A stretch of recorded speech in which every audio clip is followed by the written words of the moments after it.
And we're here. All right. Hello. Welcome to Friday Night Cast. Thank you, Laura, for giving me the smooth transition. Kayla, I miss you tonight, but I don't miss you going. And we're live now, like without telling me. So thank you, Laura, for running everything on the back end. And thank you all for joining us tonight as we play some more Wanderhome with everyone here. Um, for those of you who may be new or maybe joining us, welcome. We're so glad to have you. Part of what we do here on Friday Night Cast is demonstrate the therapeutic and spiritual applications of role-playing games for professionals to utilize in their work with their own clients, highlight how practice among professionals builds experience and education to explore a variety of role-playing games that can be used for multiple different applied uses with people, whether it be therapeutic or spiritual or other things maybe that we haven't even explored. Maybe it inspires you to use games in some ways that we haven't talked about. We enjoy playing a lot of different games. And currently in our belonging outside belonging chest of exploration, I guess you could say, we are playing Wanderhome with you all and have been for a few weeks. So if you're rejoining us, thank you. It's so good to have you. And whether you're new or rejoining, if you can hit that like, give us that thumbs up, hit the bell, subscribe, all of those things. You've been on the internet. You know how it works. I have to tell you just to remind you so that you will maybe consider helping the algorithms help other people find if you are enjoying this here. I think I did that pretty good this time, actually, huh? Mm-hmm. Yes. Yes. I was practicing last night with some friends and I did not do it well. I don't remember what I said, but it was something about smash that thumbs up or something or like that bell. So Don't tell on yourself. yeah, I know, right? And so I just got to practice it more, you know. I like to call myself an elder millennial. That's my new favorite term for myself. One of my favorite jokes I heard recently was you could tell what type of millennial someone is by just starting a sentence with "peaches come from a can" and seeing how they respond. Mm-hmm. So I'll just leave that there. I know where the reference is. I'm just gonna leave it though. Yeah, yeah. I'll sing later. Don't worry. So let's jump into some announcements here. Coming up on April 10th. So this weekend, Sunday, Gaze Our Lives will be playing and returning to the game Exodus, another belonging outside belonging game by Fading Roots, inspired by Ezra Furman's album Transangelic Exodus. Be doing some road tripping with angels. And making community as they go and trying to find somewhere better. So yeah, hopefully you will come check out. Y'all have been playing that for quite a few episodes now, I believe. You got to This be on like episode is going to be kind of the end of the road trip. okay. Yeah. And then the following one will be our debrief. Maybe with a little bit of play, maybe, depending on how things end. Great. Also coming up here on the Twitch stream on April 21st will be at 8 a.m. Eastern. 8 a.m. PM. 8 p.m. Eastern. Damn. They're not getting up that early in the morning. I mean, for the show. Yeah, it's been a long week and a long day, so sorry about that. 8 p.m. Eastern on April 21st will be the second episode, the second installment of Community Care Playing Your Part, hosted by members within our community, Renee and Hallie, as they explore community care practices and tabletop games and adapt the mechanics for our own community care games. Really cool stuff, really interesting, looking at how we can take what we do as professionals and bringing it into our local communities, and trying to have that impact as well. Oh, so. Renee is in the chat and says they're playing Yourself, an allegory. Oh, fantastic. I didn't know what they were going to play. Cool. Now you know. Now I know. That'll be exciting. And that's the rest of the story. Okay. I also get that reference, Menachem. I don't. April 23rd and 24th. That's coming up pretty quick now, actually. Real Women of Gaming Together Con. So, you know, if you're looking for a con with panels, guests, media rooms, workshops, live tabletop role-playing games throughout the con, cosplayers, common spaces, all of the stuff that you would normally expect from a gaming convention, check it out. And lots of cast people will be doing panels and games and whatnot there. Yeah. So if you like what we do here, definitely go check that out.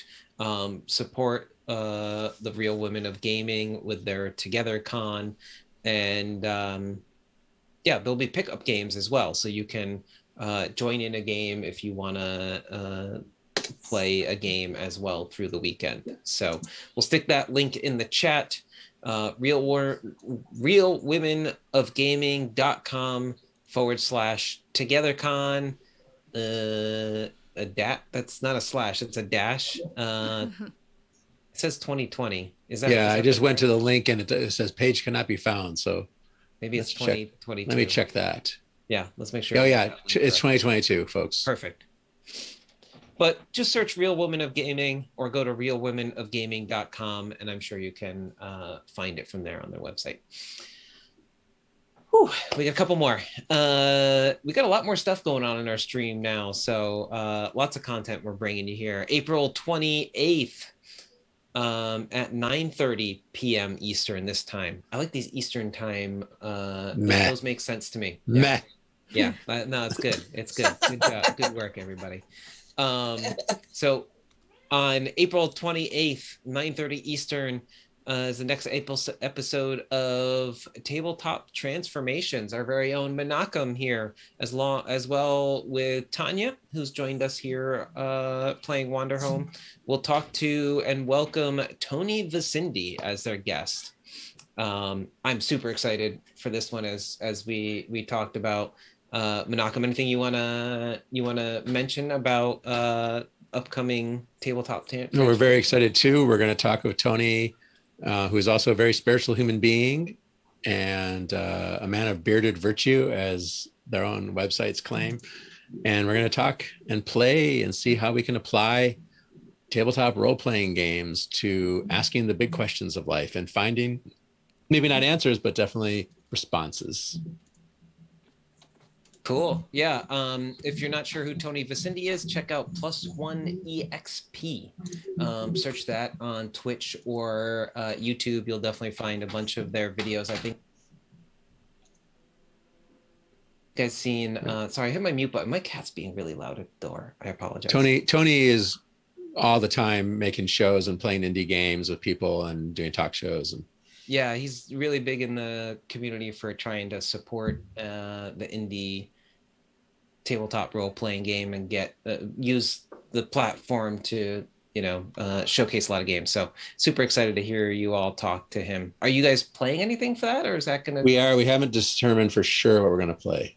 Okay, sounds good. Well, keep me in suspense. Always leave them wanting more, Menachem. I'm looking forward to it. You can also check out the first 2 episodes of Tabletop Transformations if you've missed it, up on our YouTube page. I hear rumor we actually have playlists up there now to make it easier to find what you're looking for. Yeah. I am a little behind on updating some of our YouTube stuff, so expect a dump soon as I get through some of the backlog. Working in the mental health field can be mentally exhausting sometimes. So, Yeah, there's lots of content up on YouTube. I just looked. I think we have 56 videos or something. Wow. Tonight already. So, so much content. Yeah. And lastly, we want to just once again mention tags. The Therapeutic and Applied Geek and Gaming Summit, June 10th through 12th. If you're interested in checking that out, it's 2022.tagsummit.org. We got cute little buttons. Oh, look at those buttons. Look at the buttons for the Tag Summit and Geek Therapy. Tags is a fundraiser for Geek Therapy, the nonprofit, and we're going to be, I think, all of the month of June, and maybe before that, we are going to be raising money for Geek Therapy on our streams for Cast Gamers. We're going to raise money for Geek Therapy. Pretty cool. We got these little buttons. Cast Gamers will be well represented as well at the Tag Summit. Mm-hmm. It's true. Love it. I love it. Yes, so lots of panels and content and games and all kinds of things looking at more ways that you can use games in a therapeutic and applied way. Very similar to what we talk about and do here on the live stream. So if you enjoy our videos in the live stream, I definitely recommend you check out the Tags Summit. Tickets are on sale now. Do we still have the early bird price on that, Laura? Until the end of April, yeah. Till the end of April. So get them now for last year's price. I don't know how much they're going up, but I do hear they're going up. It's not going up by much, and it's still really affordable. We're going to be offering CEs for therapists this year, and that's a steal for the weekend. I think the media and live pass goes up to $100 for all 3 days. Like, that's not much at all. Not at all, especially when you get CEUs out of it as well, if you're in that field. We have an appearance by Scoot the Skunk. I'm sorry, Scoot, I didn't see you there. Did you have something to share? Go to Tags. You might see lots of puppets. There will be puppets. Oh, wow. Puppets. Are you going to be there, Scoot? I hope so. All right. Well, I look forward to seeing you there again if I don't see you before then. Okay, Scoot? Okay, bye-bye. Bye. Submissions are also open for tags for panels and events as well if you're interested in contributing. Until April 22nd. That is the day that submissions close. All right. Good to know. I got to figure out if I'm submitting anything. I have to talk to the team. Anyway, that is all I've got for now. Oh, I'm going to make one more quick announcement. I noticed the Bodhana group is doing some cool stuff. Also, you could, if you like what we do, you could check out their YouTube page. I saw fellow cast member who's been on a break for Wanderhome, our very own Tim Grant, was up playing Roll for Horror with them. They just put that video live today. I smashed that subscribe button. So I get to see all the updates of videos when they come out, like if you do for us here as well. So go check out the Banana Group. Mm-hmm. Tim and Kayla will be on a show this weekend playing Kids on Bikes with Captain Kirk GMing. Yep. They did session 0 last weekend, mm-hmm. and they're doing the game this weekend. Oh, yeah, I missed that one. Character creation and world building. That's what we're all about here. Yep. Some interesting teenagers for sure.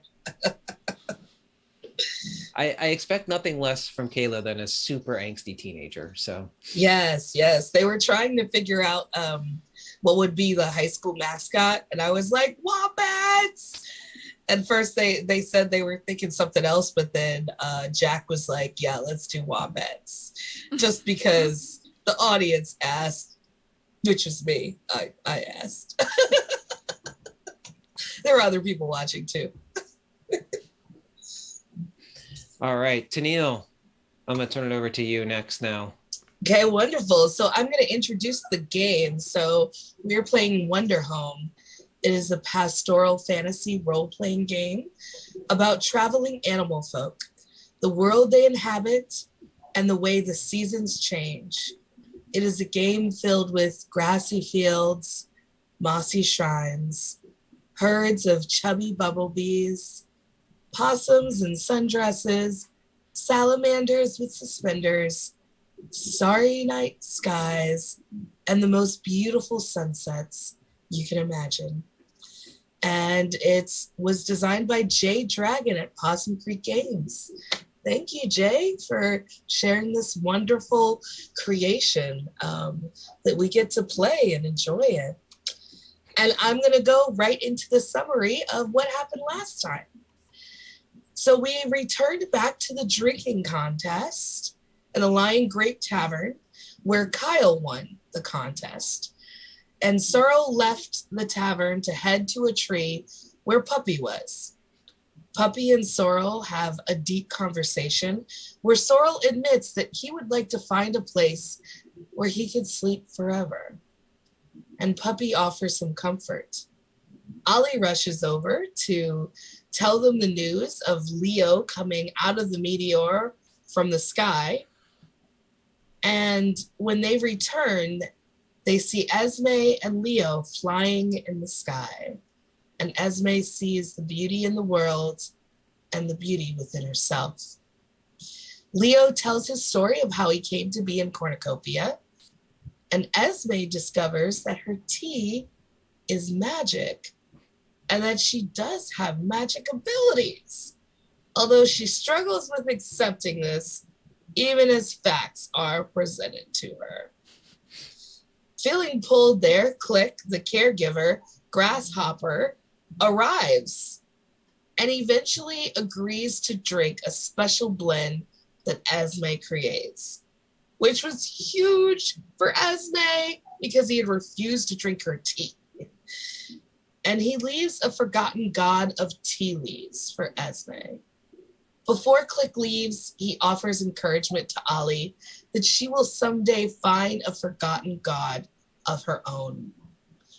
Leo tells tales of his magical journey as they drink tea and watch the last meteor fall.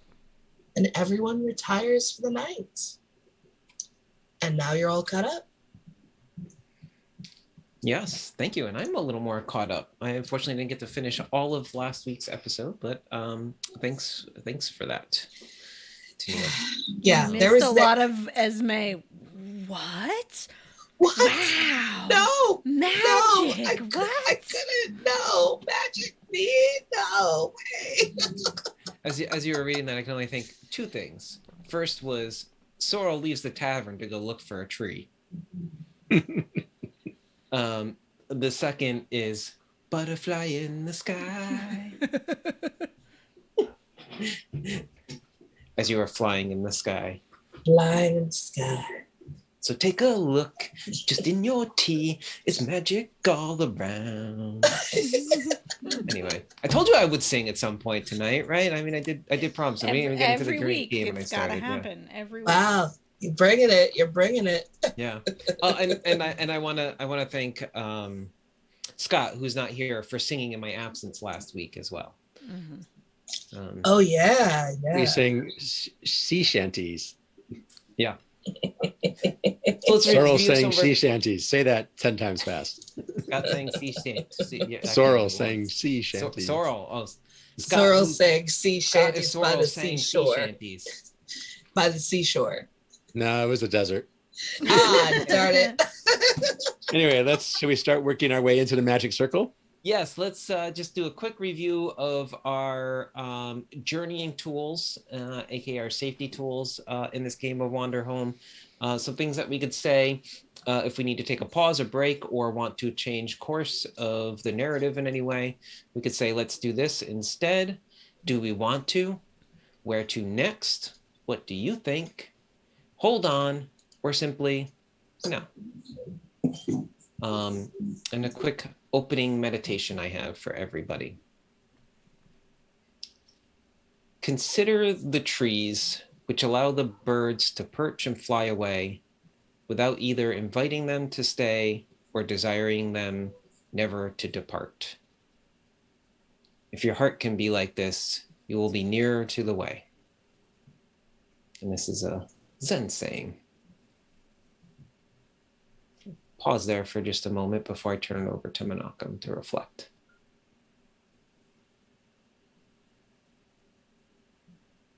All right. I really like that. Malcolm, I give it to you. I was just lost imagining like the lone tree out in the desert wasteland, the birds coming and or going as they would, trying to be like that. I'm picturing some Joshua tree, like trees. Oh, it's beautiful. Anyway. So as we continue to enter into the magic circle of play, letting the day and the week and the month and the year, or however long let them go, we're going to answer a question or two. And I want to start by asking the players. So answer as your players.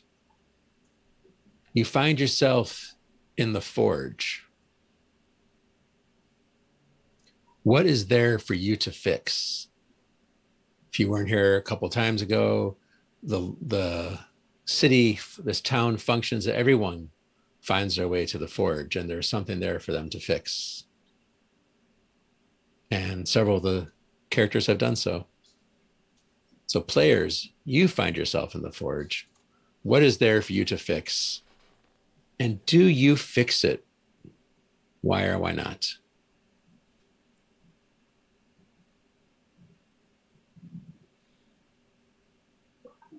Can't hear you there. You can't hear me? Now we Now do. again. Okay, weird.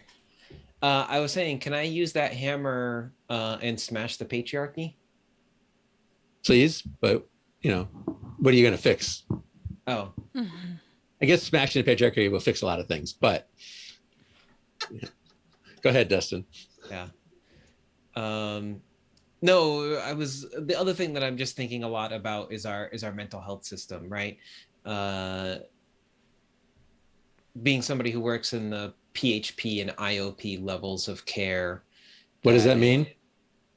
Partial hospitalization and intensive outpatient. So we're in the outpatient level of care, and we're kind of like one step out of the hospital for someone. So if somebody's in a mental health or a psychiatric unit in a hospital, a lot of times they come to us afterwards. And yeah, it's just tough seeing a lot of people struggling to get the care, and us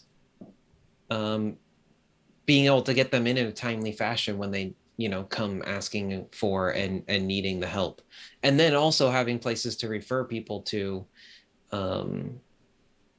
because so many other people's resources are kind of stretched to the limit right now in our system. And then struggling to have therapists as well that aren't completely fatigued from the last 2 years,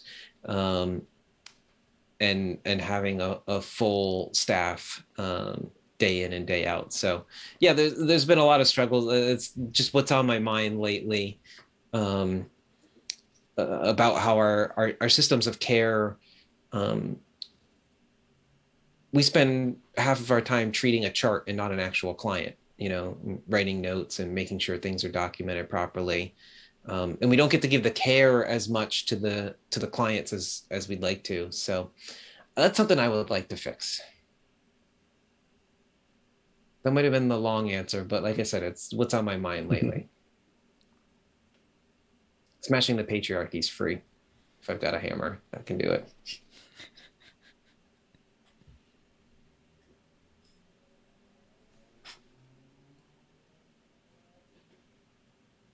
Dustin calling somebody. Oh, I'm supposed to call it. So I'm like waiting for someone to go. I'm like, this is a group session. Okay, well, nobody wants to answer. I'll just be quiet here now and let you all answer. I'm going to turn it over to Lara next. You had this wonderful deep thing that you would fix that I would probably also fix, but since you were deep, I'm going to be selfish, and I would fix my new house. It has been on my mind for the last month and a half. The house literally tried to kill me this week. I had a full body rash from construction debris and dust. So yeah, I would fix the house so that I wouldn't have to do all the extra work. I would use magic to fix the house. that's kind of where my head's at this week. Menachem, you can go next. The only thing I can think of what's coming up, and I'll go with it, is I remember being fairly young, and I got this magic card trick box.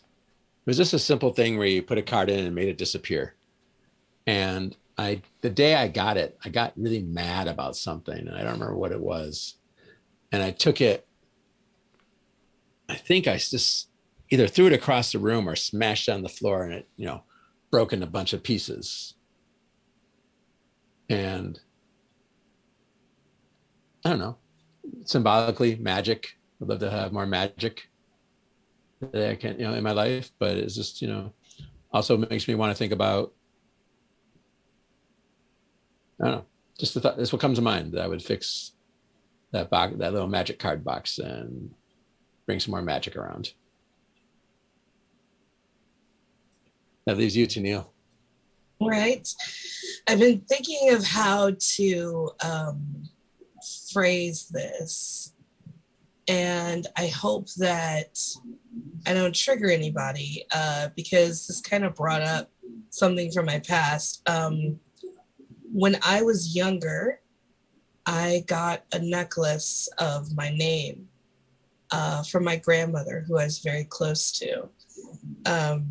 And someone harmed me violently, and it broke, and I never found it. So I think I'd like to repair that. Yeah.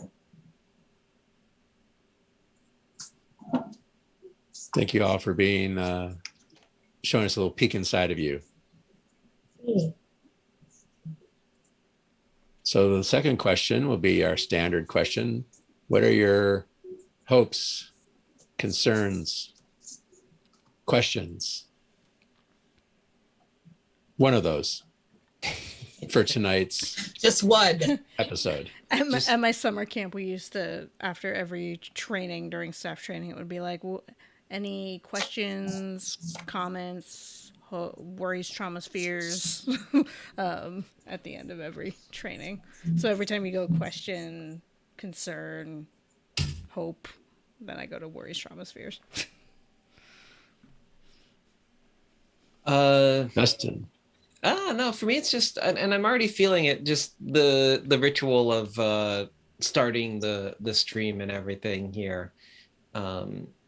But just getting back into the rhythm of it, having missed a week, making sure I can get into the flow of play and everything. And like I said, the other thing is just, it's been, I'm actually surprised how kind of sharp I feel right at the moment, because earlier today at work at one point I did not feel so sharp, and easily distractible, and just kind of mentally exhausted from a busy week, working with people this week. So I'm just looking forward to playing again with y'all. Okay. Usually I'm tired when we play. I am pretty tired. The medication I'm on for that rash makes me very sleepy. I knocked out for like 2 hours earlier today. So we'll see how much energy I have during this game. But I am excited to get to play. We have a little bit of a different dynamic again this week. And we'll see how that goes. I think this game kind of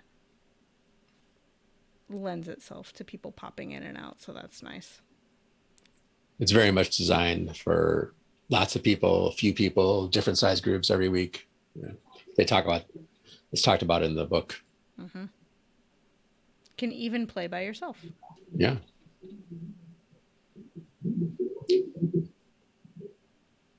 I really feel just kind of here today. Not concerned, not hoping, just like, oh, it's time to play. Let's go play. Without really much thought to it at all. And I think part of that is I'm loving playing this character who doesn't have a big story, isn't central to the plot. We're not, It's just kind of around.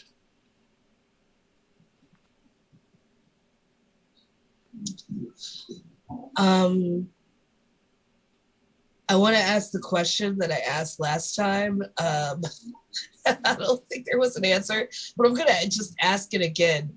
When are we going to see a dust devil? That's what's on my mind. They only come when you do not want to see them. No. Darn it. Who knows? There's little vacuum cleaners in this game. Dirt devils are different from dust devils, Dustin. Gosh. Yeah. Thanks for clarifying So that. Dust Devil would also be a good vacuum cleaner name. It would. So now we continue the step into the magic circle, into that space of play with the name ritual, the name game. We'll say our player names, each other player will repeat them, and then we'll say our character names, and each other player will welcome that character into the game. Oh, that's me. I'm Yep. Dustin. Hello. Hello, Hey, Dustin. Dustin. Hi, Dustin. Tonight I will be playing Nopey. Nope. Hi, Nopey. I'm Lara, Hey, Lara. Hey, Laura. and I'll be playing Ollie tonight. Ali. Hi, Ollie. My name is Menachem, Hey, Hi, Malcolm. Malcolm. and I am Puppy. Puppy. Hey, Hi, puppy. And I'm Tennille. Hello, everyone. Good evening. Neil. Hey, Tennille. Tennille. And I play Esme. Hello, Esme. Hey, Esme. You can do magic. And so I think we discussed that we were going to open with the sunrise, eh? And waking up. So where are you all in the morning? Every sunrise, I am finding a quiet place to play a little tune by myself, taking in the beauty as the day starts. Like, are you in the lying grape? Are you out in the sands, finding it on a rock? Do we establish anything like as far as like what the rooming situation's like here? Or... I think we got 3 rooms. And then... Yep, 3 rooms. But Sorrel slept outside, I think. So did Puppy. yeah. I don't remember what Esme and Leo did. We were in a room together. Yeah. Then I imagine like maybe Ollie and Radcliffe. Yeah. So I'd have my own room. Sure. Yeah, I'm picturing maybe you know what? It's been the ocarina. No, it'll yeah, I'll be playing the ocarina, but like the banjo is just kind of right over there, sitting there, and I'm just kind of like in a comfy chair looking out the window, playing the ocarina to myself. Up in your room. In the room, yeah. And once I finish that, I kind of pick up the banjo and start tuning a little bit, becoming more familiar with it. I was imagining maybe when I was on the floor, you're tapping it lightly with your foot. Maybe. I mean, this is also a ritual that Nopi does kind of every day for himself. So it's kind of his little centering moment, if you will. I think of it as. But yeah, who knows? He hasn't diverged from it very much. What about everyone else? What are other people doing?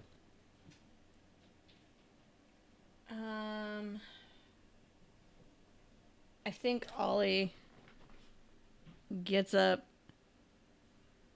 maybe for once notices that Radcliffe is, well, usually Radcliffe is up anyway, but Ollie's gonna run downstairs and start trying to figure out what to do for breakfast.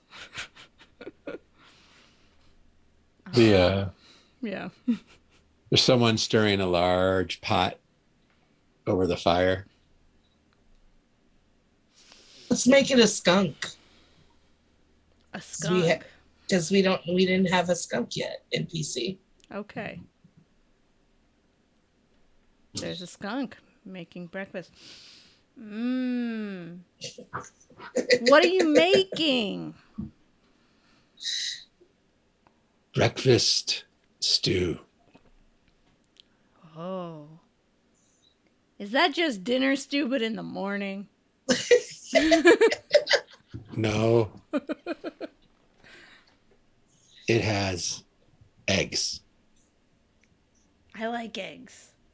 Me too. I just imagine it's just like whole eggs in there, like hard boiled, right? Like Yeah. And you call it stew? they made the If you regular just stew, throw- they just threw eggs in there for breakfast. It's just water. That's the stew. If you throw eggs in a stew and then cook it, they will hard boil Yeah. Mm-hmm. and they'll get a good color to them. Oh, it's a little different, but you're right. It does have the basics. The base is last night's leftovers. Shh. It makes it better that way. I won't tell anyone.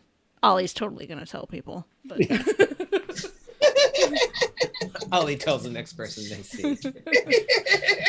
I mean, something Ollie can always do is blurt out a secret. I'm going to claim it's not much of a secret, but perpetual stew is a real thing. Yes, it is. Is Leo a morning riser? What do you think? It seems like a morning riser, but stays up late to the midnight hour when necessary to do some magic. Okay.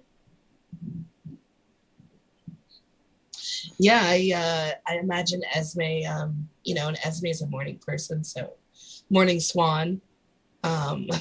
So she'll get up with Leo and she'll hug him good morning and You find Leo by the window, like in the sun hitting his feathers and body. It's real warm, huh? The sun is pure here. Yes.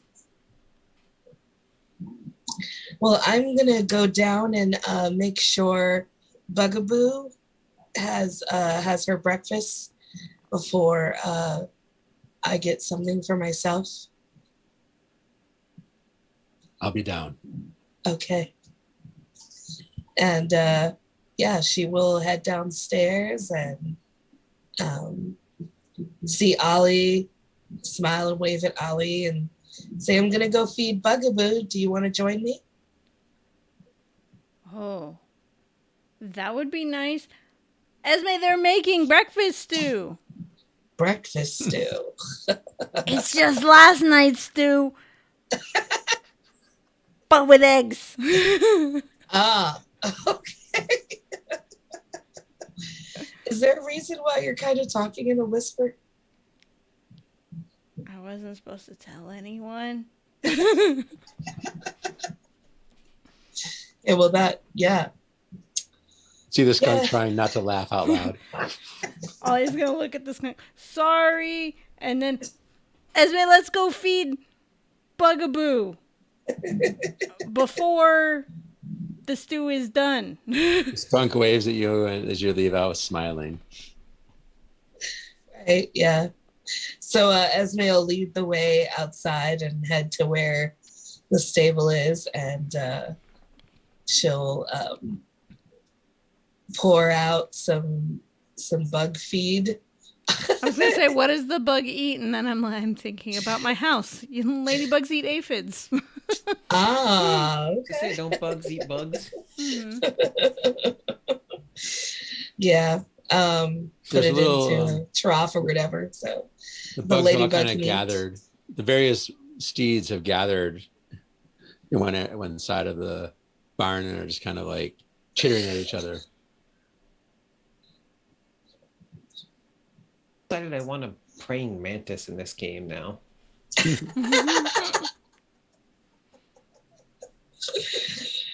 Oh. I just made it. I just made it in my headcanon. Nopi's desire to ride a praying mantis. Mm. You think you see a grasshopper go out of another door in the stables, but you're not sure. Mm. It's funny that you say a praying mantis, because one of the teas that Esme made gave out the trait of learned, and in the book is a picture of a praying mantis. Mm-hmm. Yeah. So Esme Um, is, let's see, what was one of the moves? Imagine Radcliffe is following a lead on those two people we're looking for. Oh yeah, that makes Got up early. sense. Yeah. Yeah. Sorrel is an early riser. So is Puppy, and Sorrel wandered off to contemplate life watch the sunrise out in the desert. Mm. So I am going to spend a token to offer someone a chance to connect with you on a personal level. And I will tell Ollie, I know that Bugaboo was randomly chosen as our steed, but I've become quite attached to her. She's got a very sweet, quiet nature.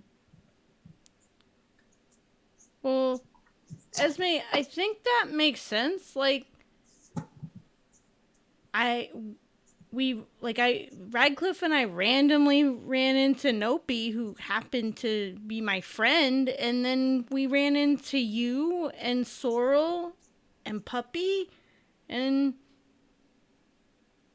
I think I'm fond of everybody here.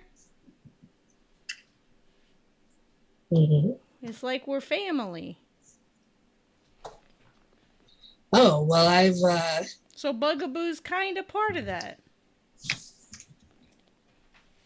I never really saw it that way.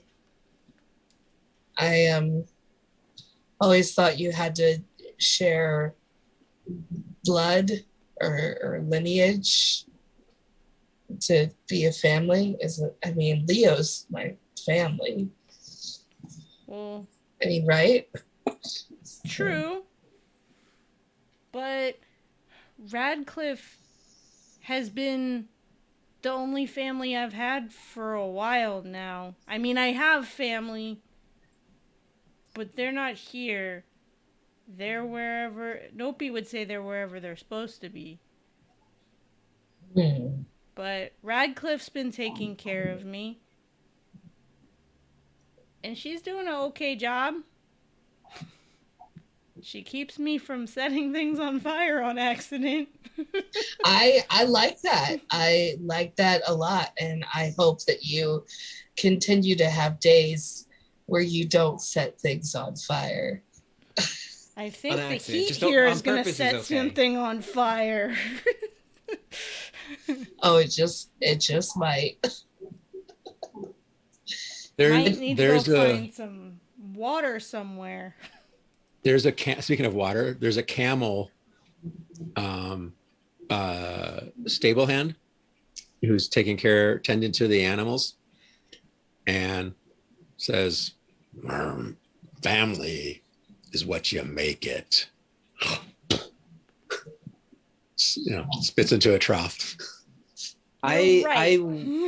I love these spitting camels. That's like this standing tall camel that's just like there's all these like little spittoons around because the camels here are just like spitting all the time.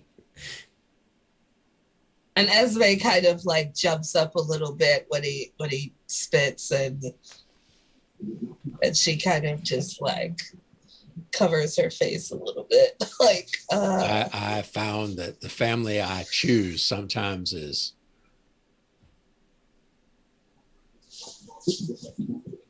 looks thoughtful,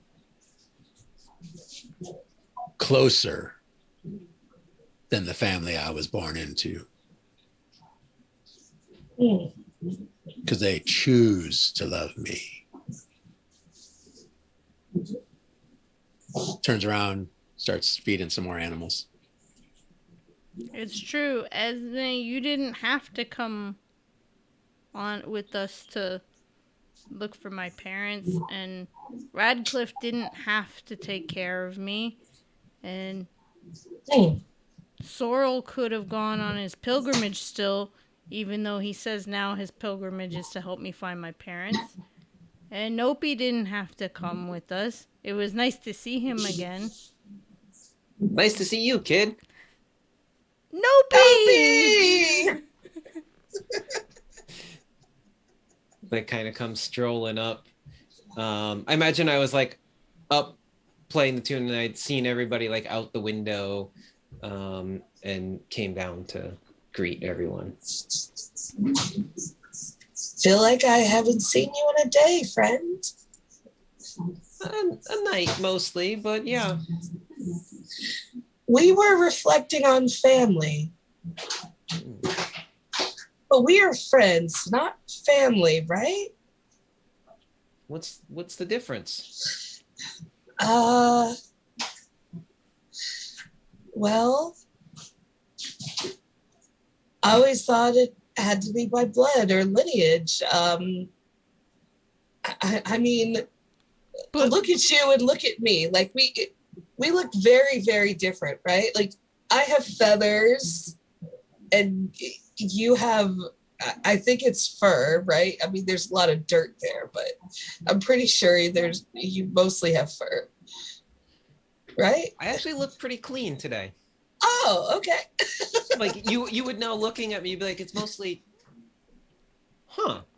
Like realize that I'm not really dirty or muddy.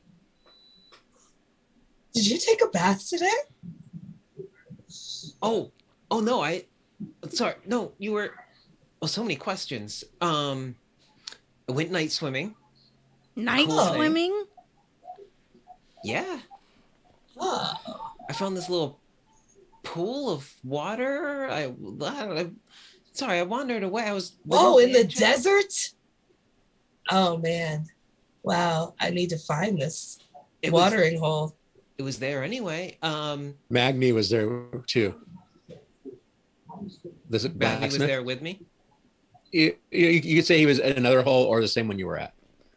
Okay. Yeah, I just, swimming. I was just playing with the banjo, and I realized I'd wandered away a bit, and then I saw the swimming hole, and I don't know, just jumped in, and Magni came over, and we chatted for a while, and then I realized it was late. But you were talking about family, though. So what about in my case when I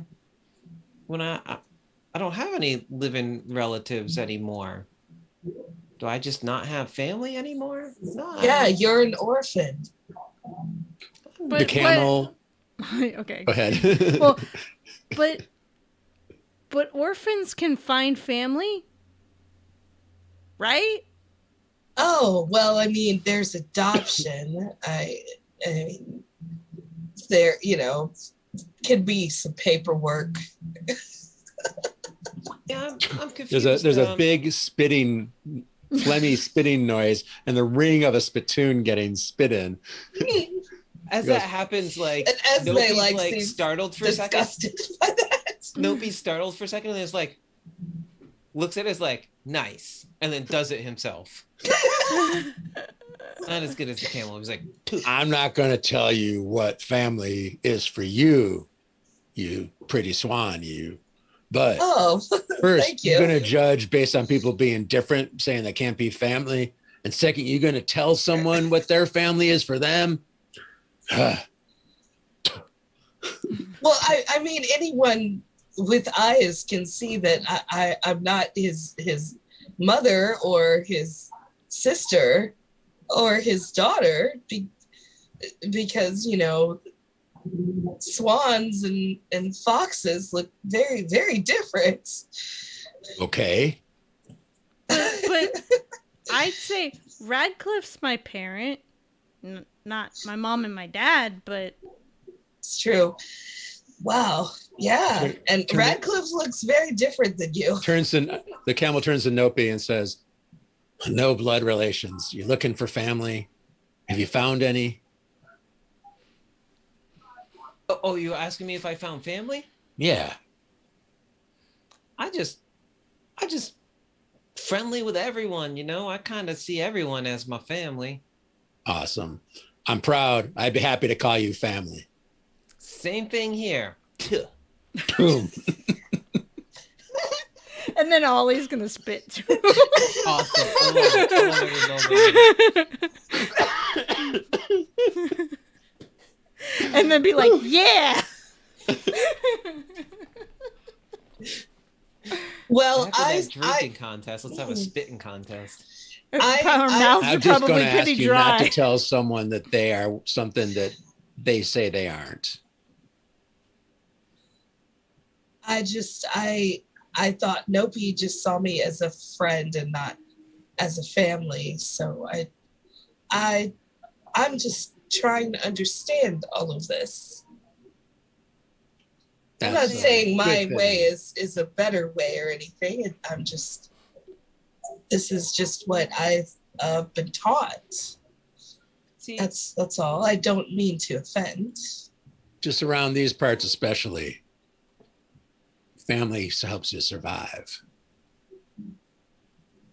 So we make family for strength, for love, and for fun.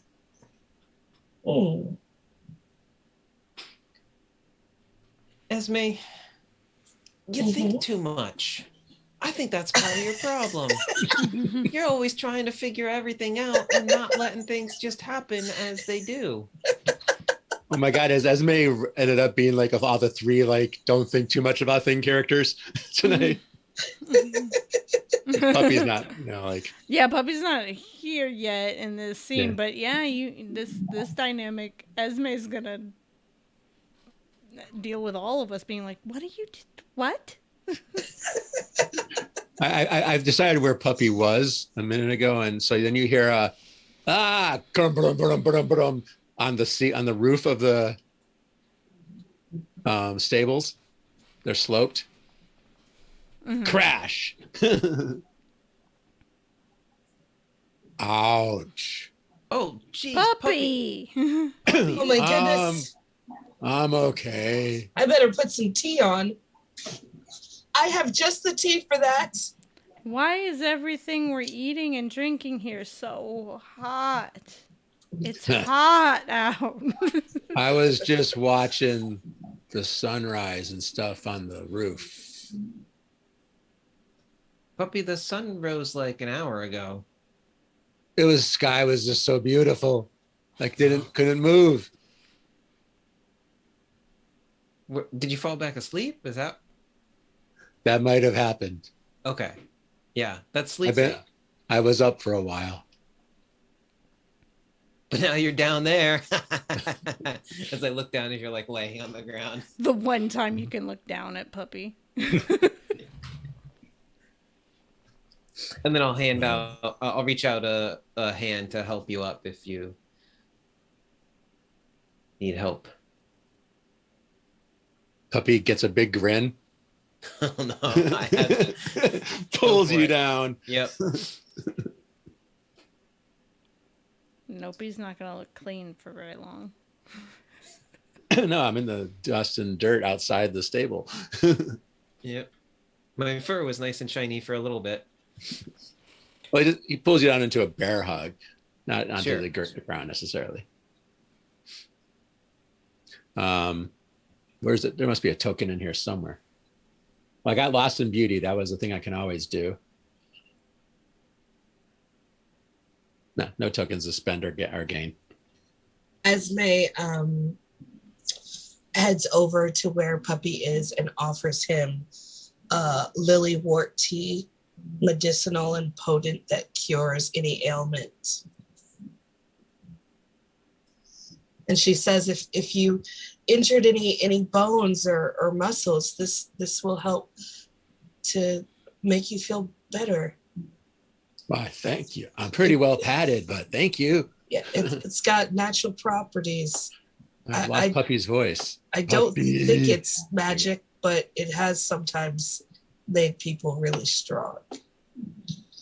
So maybe it is. Your tea is always magic. Oh, okay. She sits He's up. right, Esme. Drink some tea.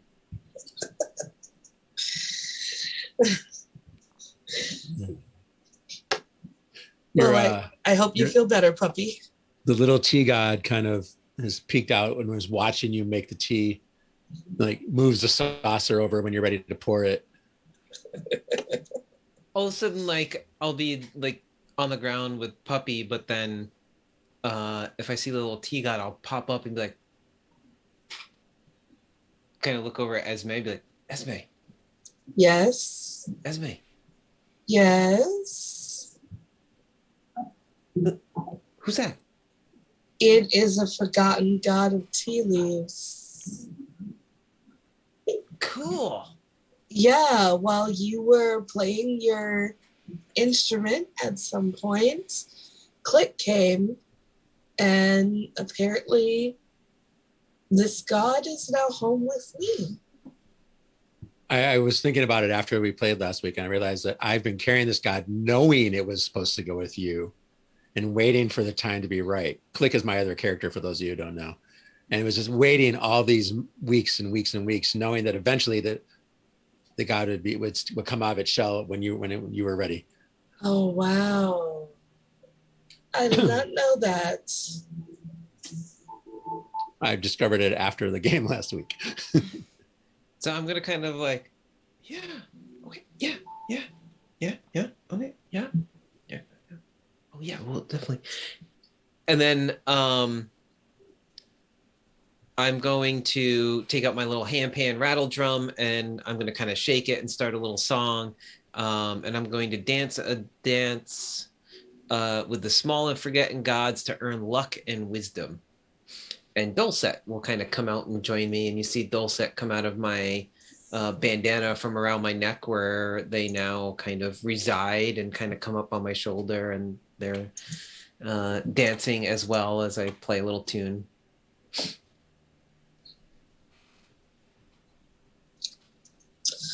And Esme's gonna find a super, super tiny saucer and put a little tea in it and give it to Dulcet as an offering to her.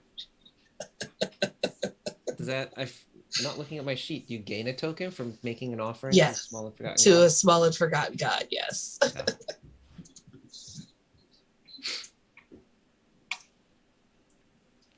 Tennille, what do the dust devils look like? Oh, so let's see on our if you go to place on our spreadsheet, at the bottom of notes about this place, it says imagine tiny gods as little dust devils, cones of wind that lift up and swirl the sand, dancing and playing together, and then shyly dissipating as people approach. Folks have forgotten their names and moods and think them no more than strange weather patterns. But sometimes they will lead the thirsty to an oasis, or the lost to a group of travelers.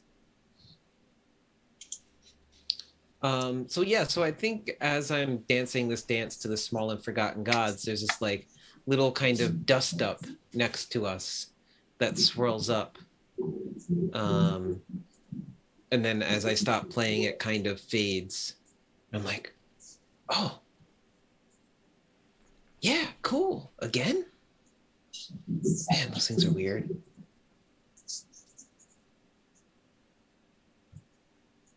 What was that? Did you guys see that? No, I was petting Bugaboo. Let me. You were thinking about some. Let me guess. You were thinking about what we talked. about more, Esme. Yeah, I mean, hearing you talk about family, I was telling Ollie how much I was growing attached to Bugaboo. Whoa! Did you see it? And Over there. It did it again. oh, what? Where? Over there. Ollie, do you see it? What Over was it? Ollie, So- let's catch it. There's dust. We gotta fight. Let's Oh, catch it. Okay. And then Dust? you're watching. You see Ollie and Nopi like trying to jump after the little swirls of dust. Puppy is that- watching that, but attention is focused on the ground. Like after you guys move on. And look, they leave behind like little volcanoes of dust. And there's like little tiny volcano shapes in the ground where the dust devils disappear. Like they hit the ground and disappear for a moment. They leave a little funnel shape, hill shape.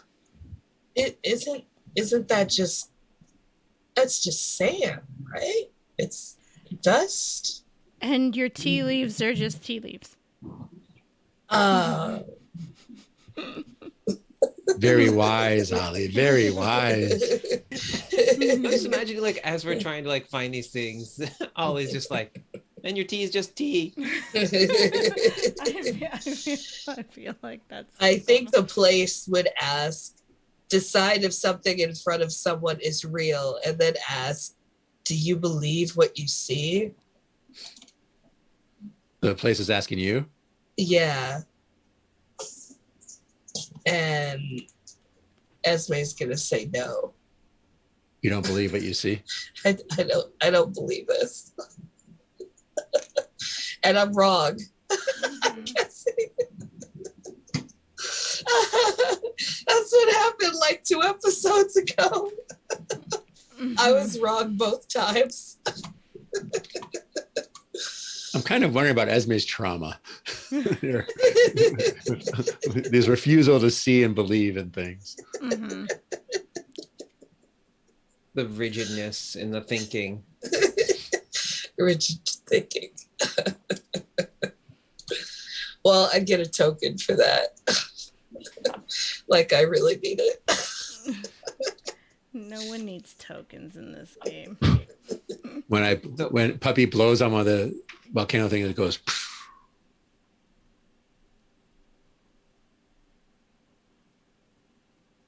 And then little dust particles float down to the earth again as the dust devil appears over there. And then Ollie runs over and I guess runs into. She's just so excited and just runs through the dust swirling. I'm going to spend that token I just got to listen to the shared wisdom of the many small and forgotten gods and ask the table what they tell me. Like all of a sudden, like one of them appears by my head. I'm like, oh. You just hear, come, follow, come follow, let's go, come on. Let's go. Ollie, Nope, even you, Esme. And I crawl along the ground after wherever it leads, like nose down to the ground. I'm picturing the same kind of thing with like Ollie running into this dust devil, like the whirlwind, and like the sound of like follow us, and then another one appears and Ollie running into it over and over again. It's almost like you're almost surrounded by a dust devil, like continually now. But it disappears and then comes back. And then, yeah. Mm-hmm. Oh my goodness. I've never seen anything like this. Where's Leo? Leo needs to see this. And she'll go into kind of poke her head into the Lion Great Tavern to see if she sees him. Leo is pouring himself some tea. And she'll wave at him. Come, you must see this. Oh, I will come. I'm gonna run like as I see you go into like I see them like chasing these, and then I see you go towards the tavern. I'm gonna like kind of run over towards the tavern to get you, Esme, also. But maybe like, are you coming Mm-hmm. back out like Mm-hmm. after finding Leo? Okay. Leo jumps Um, out of Nopey his wants to make chair, sure you don't miss it. swoops, flaps his wing once, and puts them alongside his body, and swoops out the door. I am going to like so I imagine maybe I like crash into you almost like as Nopi does running into things, not always fully paying attention. You're like going ready to open up the door, swinging into the tavern, and you coming out and I go poof, and I just bump into you like, oh, sorry. And I'm gonna spend a token um to find what someone needs to give them a chance to change fundamentally. And I'm gonna spend it on you, Esme. And Oh, I'm gonna are you knocking into me or you're knocking yes, into Leo? I'm Oh, knocking okay. into you. Into me. Okay. I was looking for you. Oh, I don't know who this other okay. swan is. Gotcha. Yeah. Um It's my cousin Leo. oh cool. Hey, um I bet you they get there before you. Oh, I'm sure that they probably will. Go.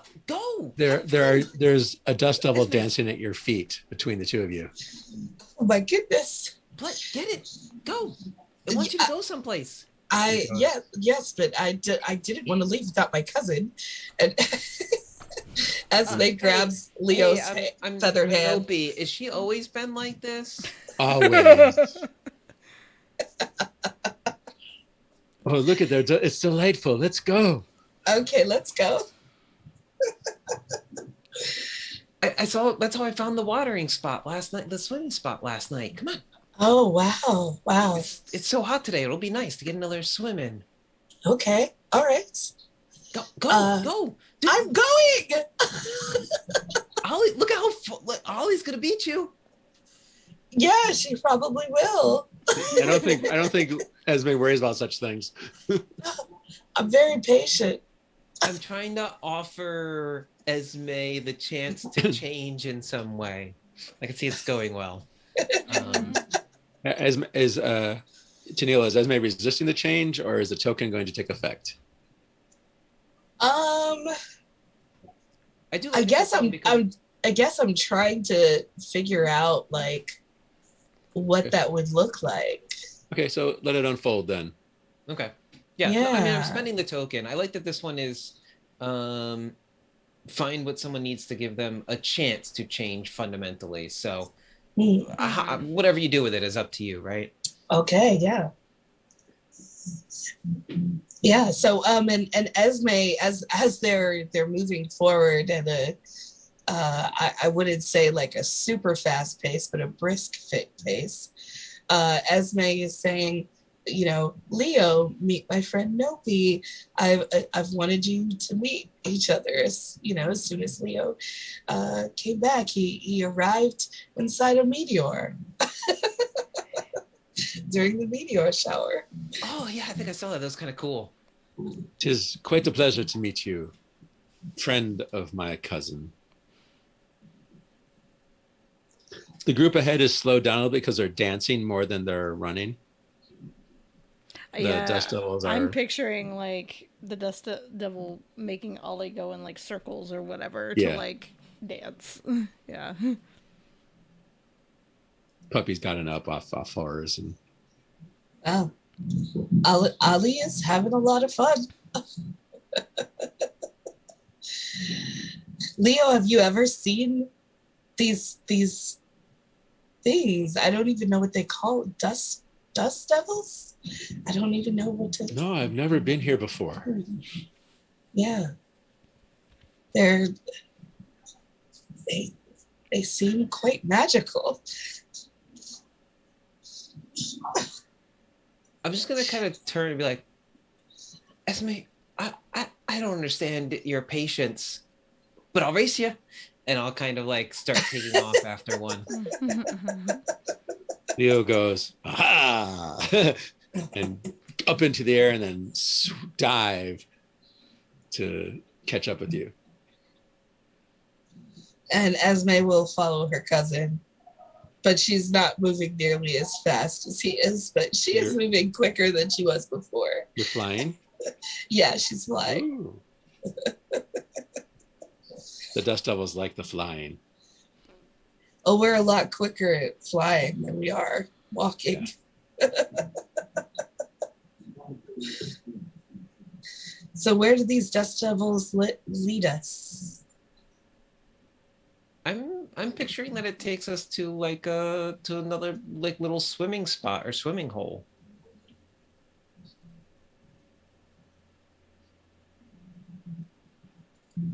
I'm not sure if it's real or not, but you know.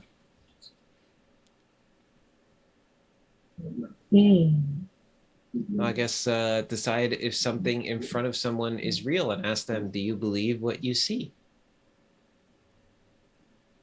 Well, who are you asking? All of us? Yeah, so we like there's this just little kind of green space.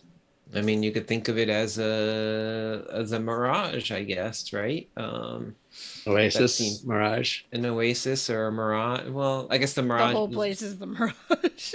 Okay, so it's this little oasis spot that kind of, you know, in the heat, I imagine it almost like maybe a couple of palm trees or something here.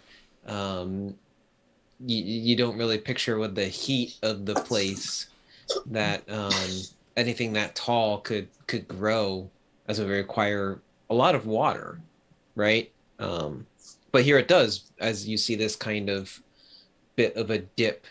It's not quite like a pond size, but there's just kind of a small swimming pool, and it's kind of confusing because it's like it doesn't belong here, right? It's surrounded by some of the finest sand around it in this nice little beachy area. So is it real? Yes and no. I think Ollie's going to say, well, I'm going to say that Ollie thinks it's real because Ollie gets really distracted and starts ignoring the Dust Devils and is like, that's so cool. It's so hot out, and runs and jumps into the water. I mean, there's water. I agree. But there's also like kind of hidden by the trees. There's a cave. Goes kind of, you know, down into the ground.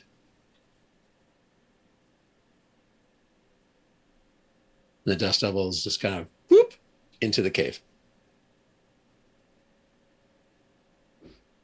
I'm gonna miss that, and I'd see, like, I'm gonna run and jump in the water. Also, be like, you beat me again, you little rascallion! You're so quick. Fast. I'm the fastest. So quick. I did stop and try and get Esme to play along, but that was your choice. That's why you're a loser.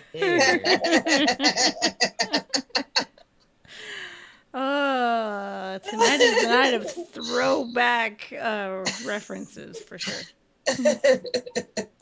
That was your choice. I love that. That was your choice. What is it? I missed. What is that? Why am I not getting that one? What, the loser? No, that was your choice. That wasn't a reference. That's just. Oh. Yeah. We had quite a few throwback references today. Puppy goes to the cave and goes in like 5 feet before it turns. Oh, it's so cool in here.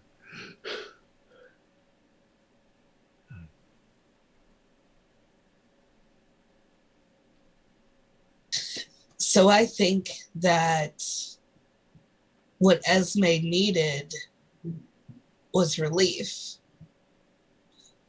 And I think the heat from the forge and the sun, you know, she's been like silently suffering and sweating and taking it in, and then she sees the pool and she just woohoo! And she just like dives in a way like you've never seen her before.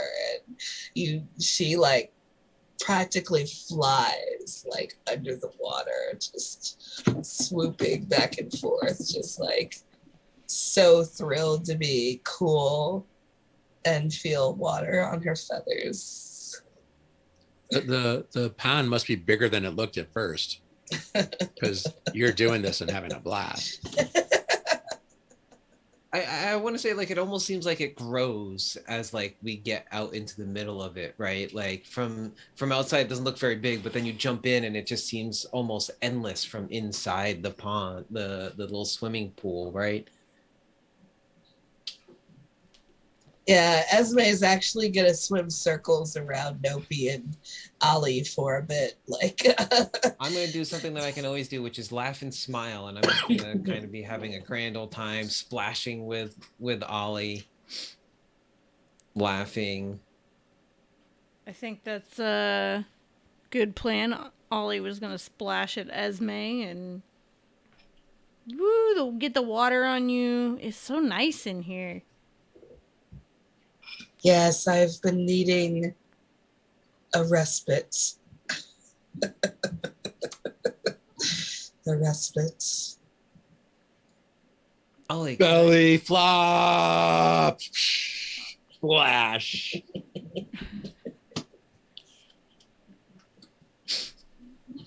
And we all kind of whoa. Yep. Yeah, I was picturing that.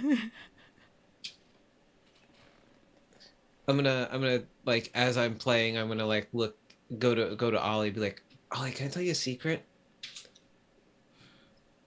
I like secrets. Good answer.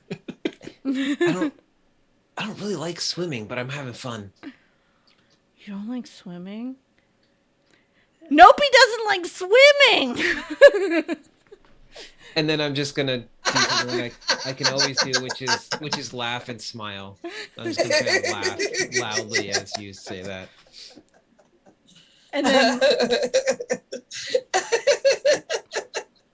I was just surprised and I had to blurt it out. Can I tell you another secret, Ollie?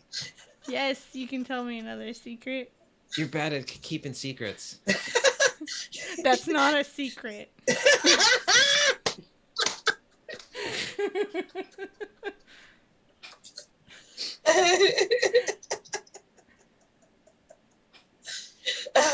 This will definitely have Esme laughing, and as she kind of spins around as she laughs, and the water kicks up in a cascading in a beautiful fashion. I feel like Nopi kind of does that thing where like you float on your back and then you just like split the water up in the air and it goes, you know. Oh my I'm picturing goodness. in the exact scene, I think in Robin Hood that happens. Is that that's a fox also, huh? Mm-hmm. So There you much go. spitting today. I should have named the episode Spit Take. Spit take. I was gonna Spit say, take. spit give.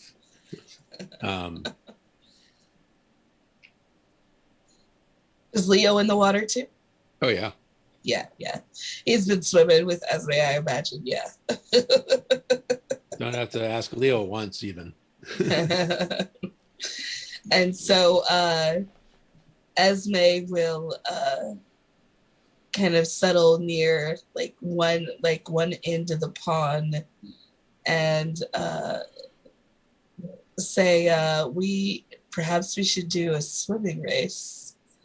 But what should the reward be?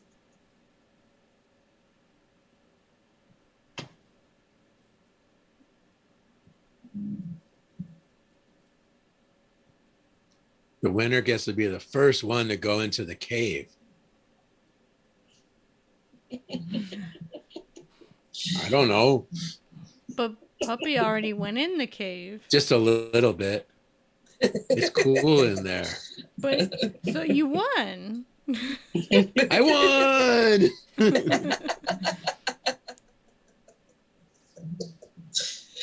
Wow, without even doing the swimming. Good job.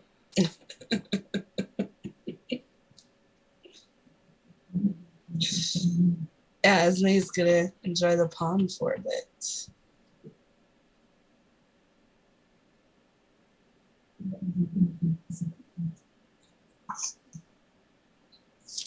It's too bad we left the ball back at our wagon. We left a lot of things. Yeah, we did. I wish Sorrel was here. You say that whenever he's not here. Mm, It's a good sign, eh? it's a good sign of what? Of friendship? Or Family. Family? Oh, I Bubba wasn't even in the conversation. yeah, I guess he is family. I guess you are all family to me. We're all family? Did I hear you right? Yeah, you did. It's a different way of looking at family. We look very different. Somebody took our pictures. I don't know if they would see that, but that's okay, right? They might see it in the way we smile. Oh. Holly, how did you get to be the wisest one here? Because I don't overthink things. And Esme will splash Ollie in the face with that.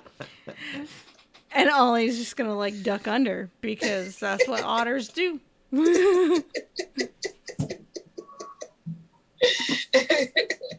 And Esme will chase Ollie around. I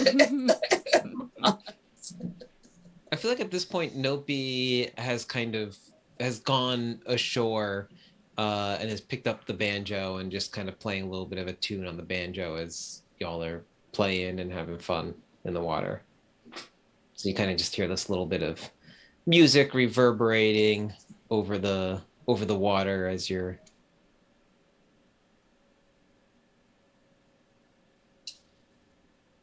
You hear a little plop next to you. And if you pay attention to it. Yeah, I'll look over. Hi. What you doing? That's beautiful. And there's kind of slightly hopping from foot to foot is a kangaroo.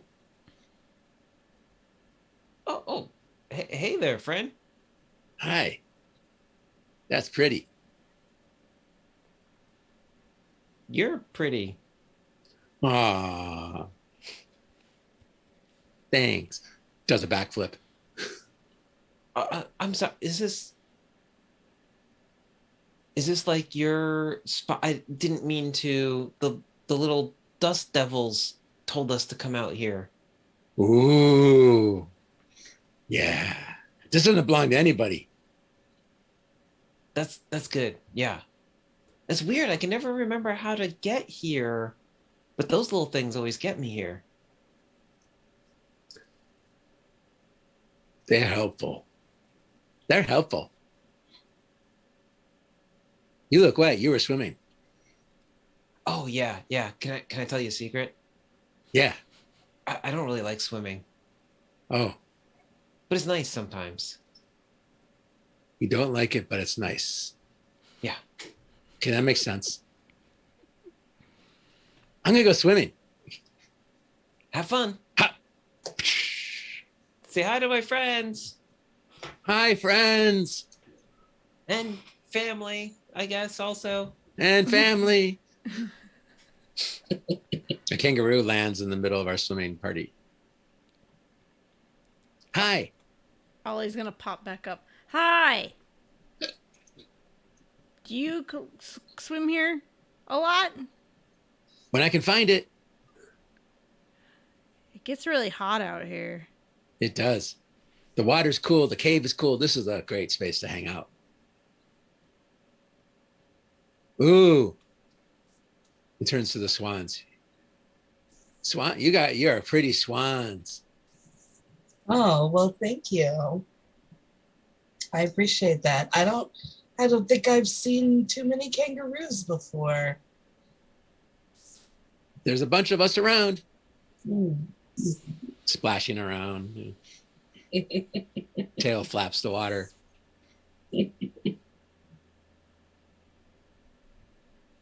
Yeah, it's definitely keeping me a lot cooler.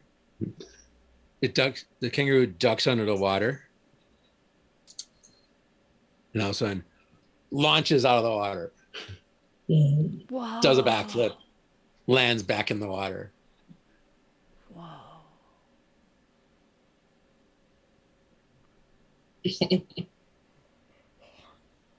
I don't think I can jump that high. That's because you're not a kangaroo. But I bet I could swim to the bottom. Mm. Yeah. And Ollie's gonna dive down and swim down. Kangaroo to the sticks bottom. his head under and watches you do it. All the way down. Any of those videos you see from the zoos where they're in their swimming thing, it's like a dance swimming down to the bottom. Mm-hmm, mm-hmm. Esme's gonna like watches Ollie for a bit, and then she sees Nopi on the shore, and she makes her way out of the water, and she moves to sit near Nopi, and she's got a little smirk on her face as she just stretches out and moves one of her wings so that it drips water on top of Nopi. I imagine you just like doing one like next to me or something.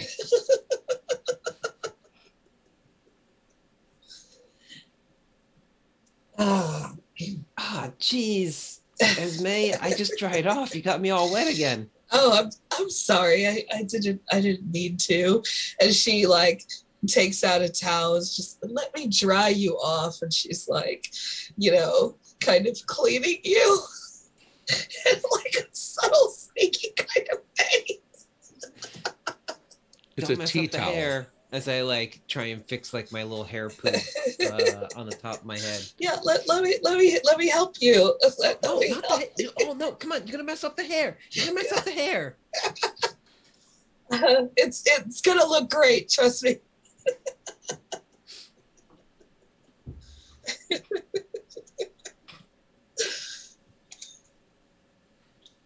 I think Ollie comes up from the bottom and has her hand closed, and she's like, I found treasure! I found treasure down there.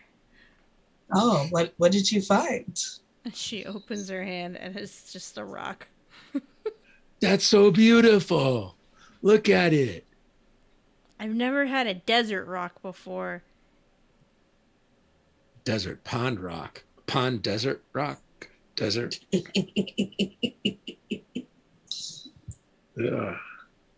Where are you gonna put Beautiful it? rock. With all my other rocks, and she puts it in her pocket. Desert pocket pond. Desert pond pocket rock.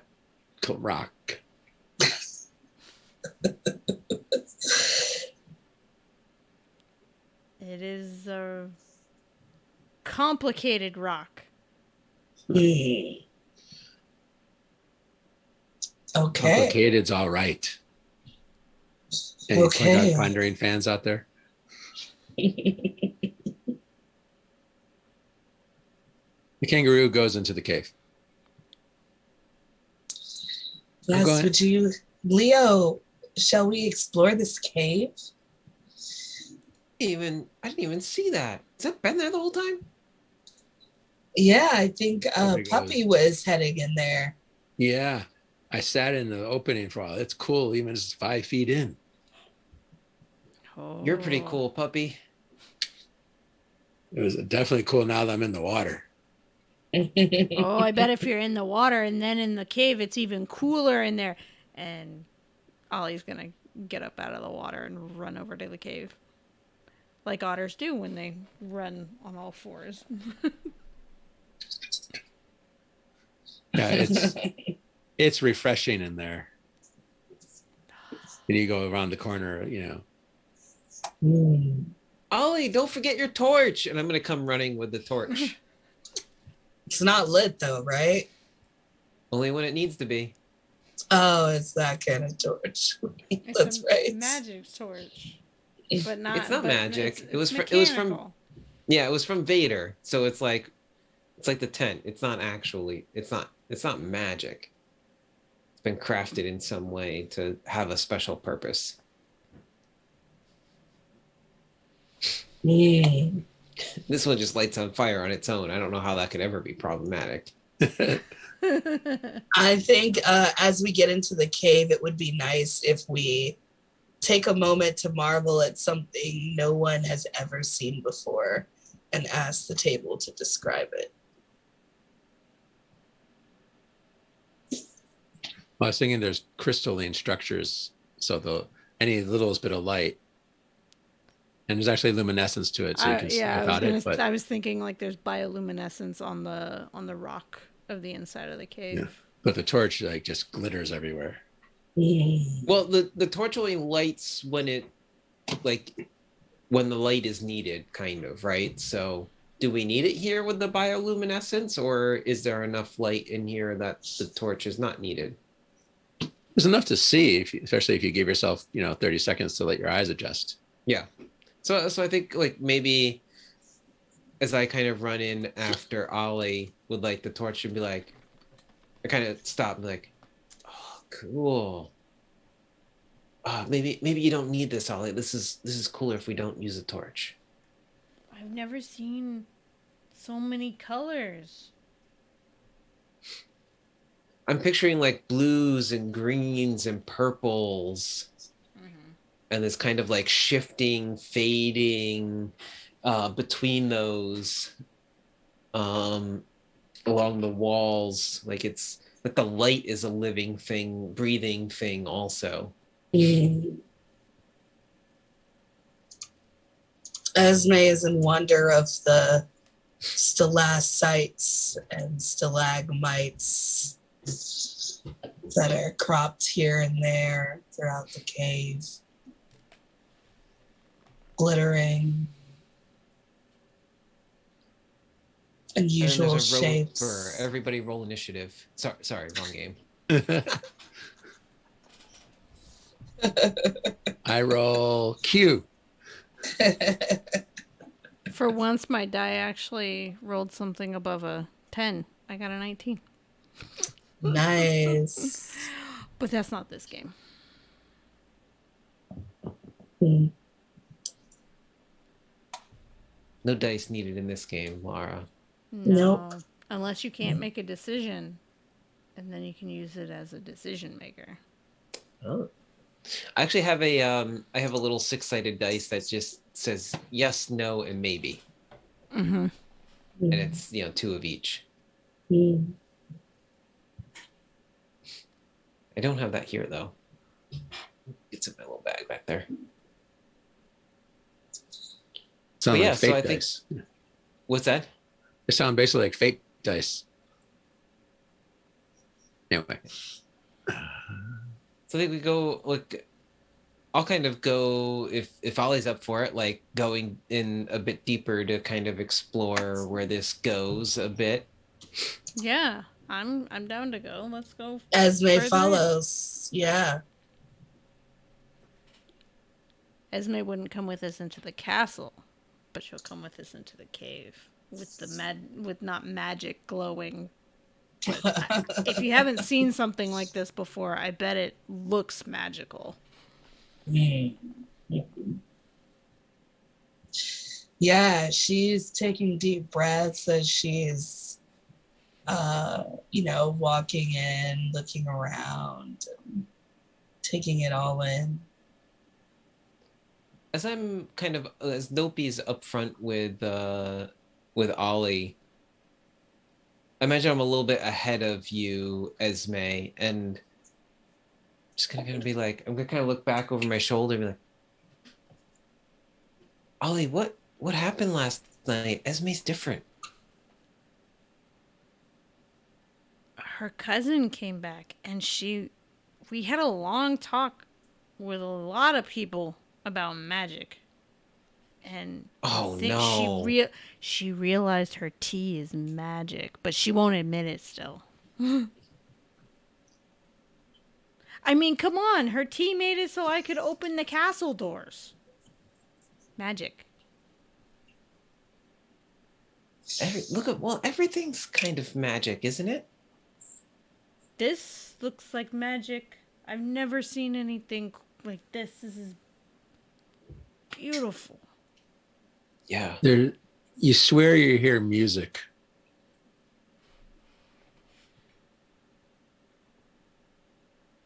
No, but you're not playing tricks on me, right? You're not playing any music. Oh, I should though. But then, where's that music coming from? Wait, what? Shh, shh. Yeah, I hear it too. It's a resonating, humming music that sounds, and there's also like humanoid voices mixed in with what sounds like natural resonance of some sort. You don't know.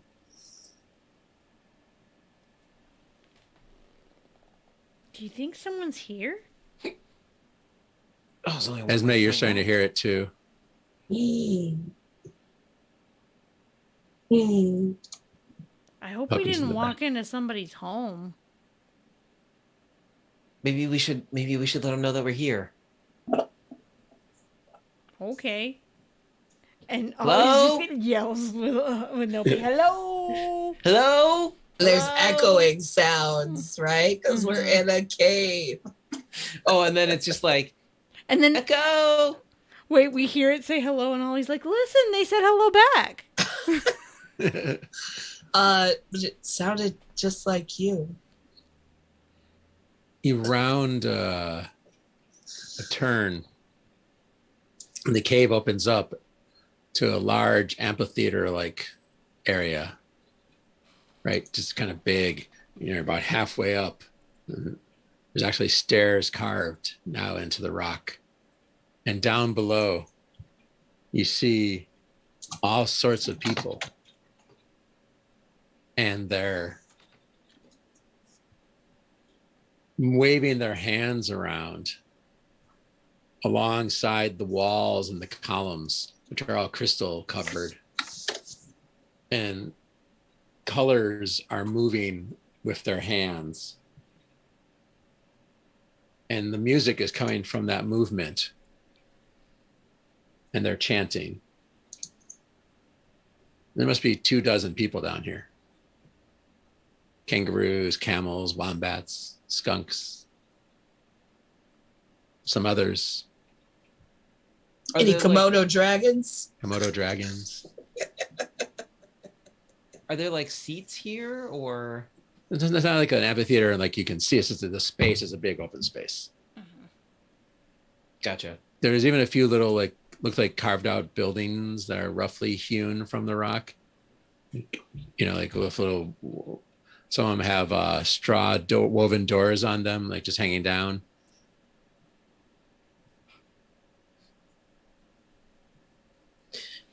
And in the middle, go ahead. Nopi kind of like rubs his eyes and is like, "What is this? I don't believe it." And I'm gonna be wrong, so I'm gonna take a token. You're wrong. It's there. In the middle of the room are some built up spaces that are about 6 to 8 feet long and 3 feet or 4 feet wide, and there's like a dozen of them, and in each of them, on 8 of them, there's someone sleeping.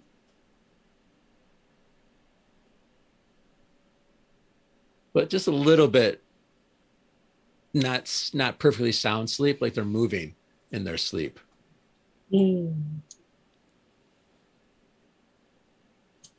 Radcliffe is gonna think I'm lying when I tell this story. Why do we always find all the cool stuff when Radcliffe is not here? She's not gonna believe me. I'm not a liar. I don't think she thinks I'm a liar, though. But I do tell some pretty good stories. We will back you up. This is. This It's is beautiful. cool. Mm-hmm. Yeah. It's quite lovely. So many people enjoying the coolness in The this cave. sleepers are being tended to. They're being watched over, and kept from falling off their sleeping beers if they get a little too agitated or move too much. Hmm. Is there like any sort of This reminds me of folklore. Are there any? is there any sort of like rhythm or cadence to the music? Is it like repeated kind of? Or is Well, it just more random? it's more resonating than rhythm, and it's like if you could turn clouds in the sky and the movement of clouds in the sky into sound, or I was going to say a movement of a school of fish, but it's like somewhere between a school of fish and clouds moving in the sky. So there's something cohesive to it, but also something random about it.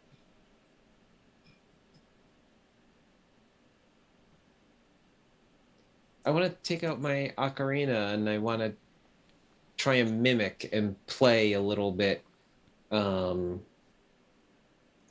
along with what it is. Are you going to succeed? Will you spend a token? No, I'm not going to succeed. I kind of want like somebody to notice or something also, right? Like You I'm don't trying to quite help. harmonize with it, basically. What's that? Like you Okay. don't quite harmonize with Yeah. it, and someone Okay. This works. notices. You notice, if you're paying attention, that you can't quite harmonize with it, but the dreamers get more restless.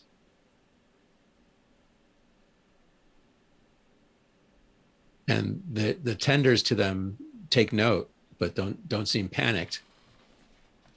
In fact, there's almost an air of excitement. I can't, and then I'll stop and I'll turn to Ollie and be like, I can't. The kangaroo comes to you. Go ahead, but say your thing. This is usually the music. People usually like the music. They don't seem to like the music. I can't. Kangaroo comes to you and goes, please keep playing. What? No, they're Please restless. play from your heart. I mean, I always do. Welcome to the city of restless dreams. We needed you. Needed them to be more restless? We needed Nopi to play like Nopi was playing. How many How do sleepers they are know there? your name? Oh, we met up there. It's the kangaroo you met upstairs. Oh, that was the kangaroo you Dustin, met what was your before. question? How many sleepers are there? 8.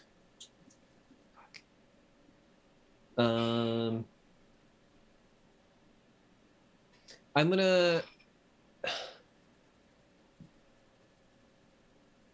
turn to the kangaroo and be like, I need a moment. Of course. Can I just sit here for a moment and watch and then I can help. Yes. So I am going to pause for a moment and get some rest. So I gain a token.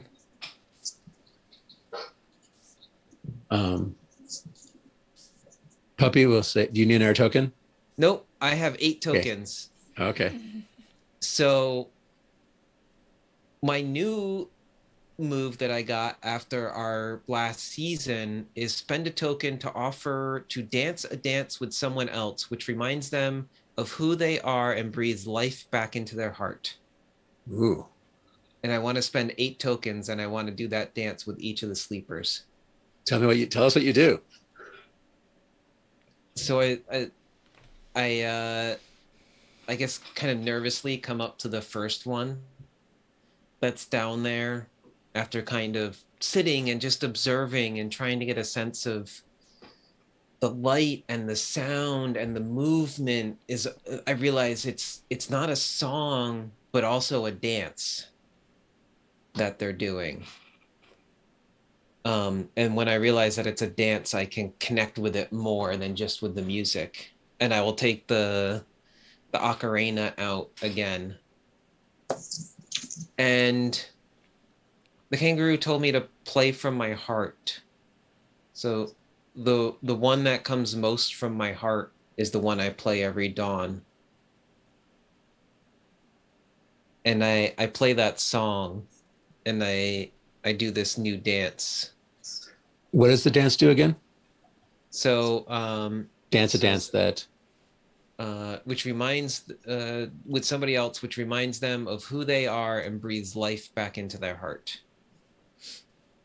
Okay. Your body feels compelled to really do, like, it looks to the outside, it looks awkward, like you're tossing and turning almost, restlessness. But it feels like the smoothest thing ever. It's interesting because I was picturing the music wise, right? Originally, you were trying to harmonize with the music, but you play your song and the music starts to shift to your song slowly. I like that. And I almost picture, like, does anything, like, what happens with the first one? I feel like the first one's kind of a test to see what happens with them. Like, Nopi's worried that he's going to do harm, but he's been reassured that it's going to be okay. So he's willing to try it. Well, the sleeper gets somewhat more restless, but their facial expression and then their body language starts to soften.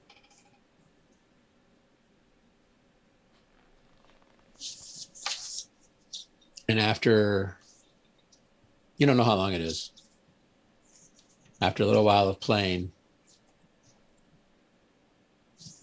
their eyes open and they sit up, get up, dance with you, bow, and then go off into the crowd, which is, only a couple dozen others. Mm-hmm.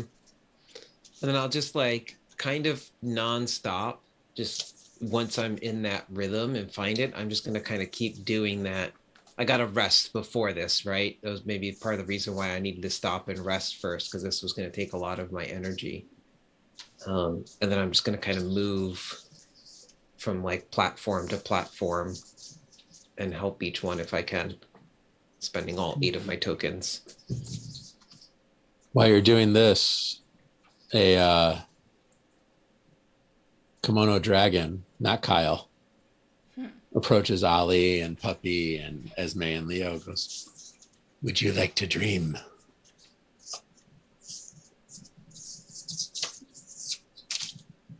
Dream?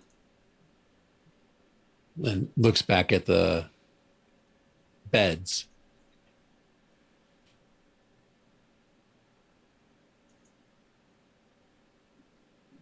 Am I going to be restless like they were before? Because they didn't seem like they were sleeping so well. It's all part of the dream. The dreaming.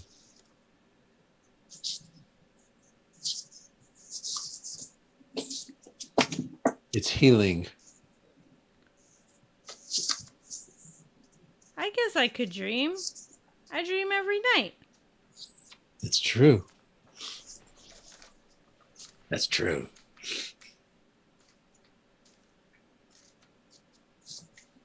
Okay, I'll go dream. It's not written into the thing, but get a token. Basically, offer someone to do something and they do it, get a token. Mm-hmm. Yeah, yeah. Puppy's taking it. Not that I need tokens. I just like that I Puppy, had an excuse to burn through all my tokens, so now it yeah. gives me incentive to like earn them again. Puppy, of course, would do it. As Esme says, I greatly appreciate the offer. However, Hell no. I feel like I'm needed. You're I'm overthinking it, Esme. I am needed to stay awake and support my friends, and she goes about making tea, and she's like, when my friend Nopi he's doing some very important work, and I want to keep him safe from the difficulties of the world, so I'll spend a token for that, and I'll have some of the lilywort ready for him when he I'm going to argue to there's no support him. difficulties, but it's good to give him sustenance when he's done. Yes.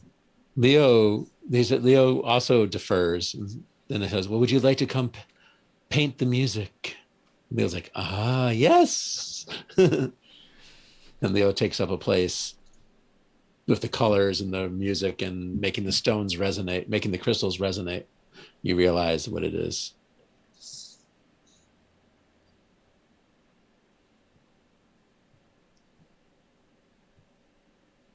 And that is the city of restless dreams. And she will offer Nopi berries and pastry. I feel like at the end, after I've done this dance with all of the 8 people who are up there, to dance that long kind of straight through and play an instrument, it's like a performance, right? It's quite exhausting. So he'll come and kind of take a seat, and be pretty wiped and exhausted, emotionally exhausted also, I think. And if you're offering anything, he will be grateful to have it. Yeah. She'll feed him and rub his back. You sense that there was something healing about this restless dreaming that they were doing that you were helping with. Ollie, do you want to describe your restless dream? I think Ollie's dream is I'm trying to decide if it's going to be a different past or a future. I think Ollie has the initial dream is she's back in this cave that we're in, but she's alone and searching, looking around, trying to find her way out of the cave. She's like, what is this dream? They said I was going to be dreaming, but I'm just here in the cave. And where are all my friends? And she's following the bioluminescence and trying to find her way out. And she comes into this opening and her parents are there. And I think that they don't really say much of anything, right? It's just a hug. And they have this moment of embrace. And she says, I want to show you, I want to tell you all the things I've done. It's been so long.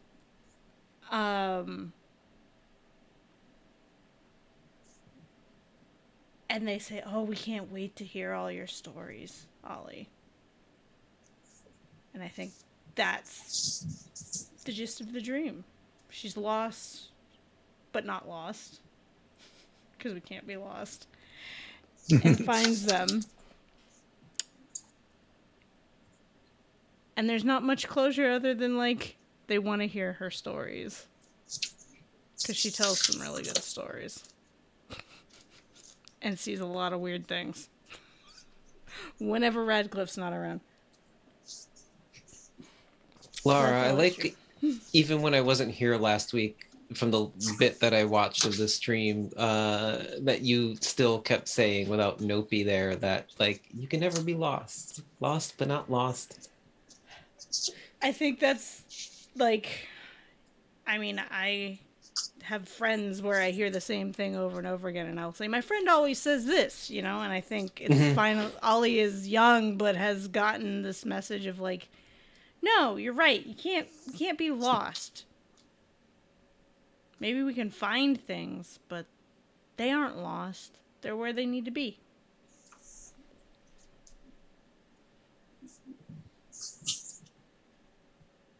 Maybe her parents throw in a like, you're not lost. And neither are we. Mm-hmm. Daniel, can I make a suggestion? Because like I want to share something as Nopi, but it would be like you spending a token to get me to do so, maybe, Mm. if you'd be open to. Um, as he's kind of in this little bit of a vulnerable state after kind of being exhausted from this. So one of two That things. sounds like a do we want to? Yeah, that's great. I keep forgetting about those journeying tools. We say it at the beginning. So, do we want to spend a token here? Because I'm plumb out of tokens now, so I can't spend any. Of either reveal something hidden about the person in front of you, ask them what that is, or offer, oh no, I like oh yeah, that. offer someone the chance to connect with you on a personal level. Let's go with reveal something hidden about the person in front of you. And ask them, what is it? So how does that, like, as I'm just kind of sitting there drinking the tea, and eating and just kind of exhausted, and you see kind of just like there's actually like kind of a tear from Nopi, and he seems kind of emotionally a little bit spent. Esme will gently move a feather up to kind of soak in one of the teardrops. And she'll ask, what is this about? Oh, yeah, I usually don't play that song with many people. It's usually just one for me.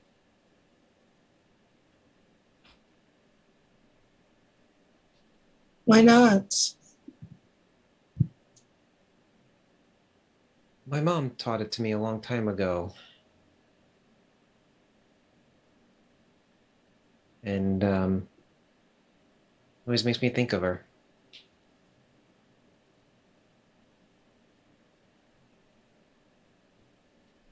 Do you know where she is now?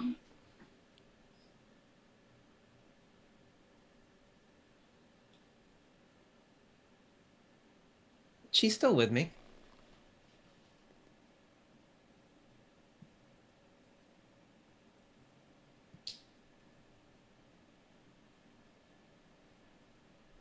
But She's in your heart? just like all of you were with me. Hmm. But yeah, no, it seemed like they needed it. I don't know why. I didn't get his name. The kangaroo person who we were swimming with said to sing or play play some music from your heart, and that was just the first thing, the first thing I thought of. So, I'm gonna sleep good tonight. Good.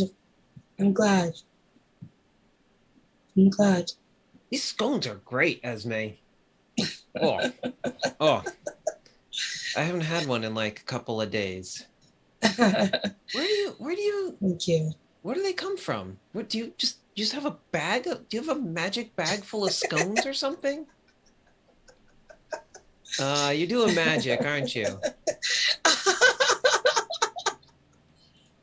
No, the scones are not magic. No, it's the tea then. The tea's the magic, isn't it? Uh, yes, I guess it is. I knew it. I knew it, Esme. What is it? What, I forgot to ask what this one was. It's lily warts. It's healing. Kind of hold the teacup up. And... It's the same tea that made it so that Ollie could open up those doors into the castle.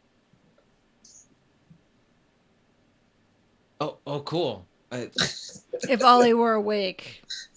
The magic tea!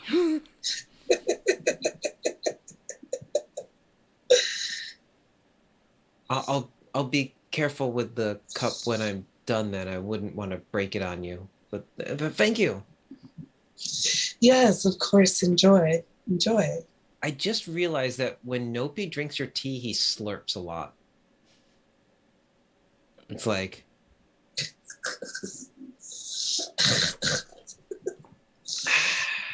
Oh, that's good. That's good. I really like this one.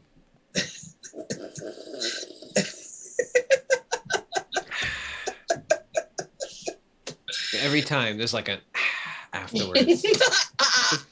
It probably like annoys the heck out of you, I imagine. But he's like not doing it to annoy you. He just actually enjoys the ah sound afterwards. Yeah. You know, one of these days, I wonder what it would be like if I could teach you some tea etiquette. Oh, you want to teach me, Esme? That's a good one. You'll take another sip. Puppy doesn't fall asleep.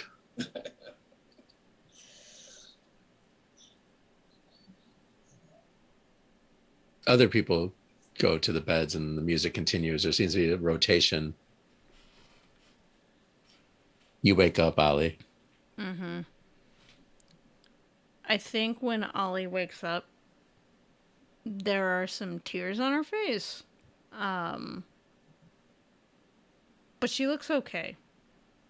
And just kind of wanders back over to Nopi and Esme.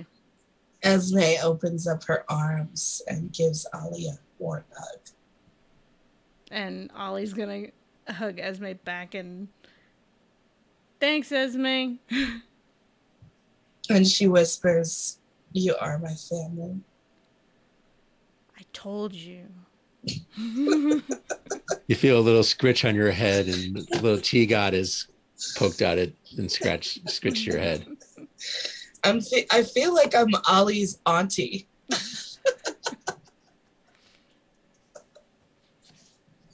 That's probably the case. I'm gonna take a little crumb off the, like, I don't know, probably off of my fur or something, off of my shirt. And I'm just gonna be like, oh, hey, buddy, thanks so much for helping me with all of that. I couldn't have done it without you. And I'm gonna put a little couple of crumbs for Dulcet. And I'm gonna take a token for making an offering to a small and forgotten god. Do you think I should I talk to my forgotten guy? I don't usually talk to them because I'm I feel not like I'm sure talking what to to Dulcet say. as you say that, and I'm just like, They talked back. They told, They do? Yeah, Oh. the Dust Devils told us to come here. Dulcet, by the way, gives a little hum to you when you give them the crumb. A dulcet sound, in fact. And Esme, looks up at where the forgotten god of tea leaves is and says, "Hello, how do you do? Forgotten god. My name is Esme. I'm a tea melier. Do you have a name? Love to know it if you had a name. Do you need a name? Oh, Psalm is a type of okay. tree. Well, that doesn't seem quite as proper, but I feel like I'd like to call you something. No, can I think a psalm would be the name, unless you had given one to the. There wasn't one. No, okay. No, Click said this one never spoke to me. Oh, Didn't know its name.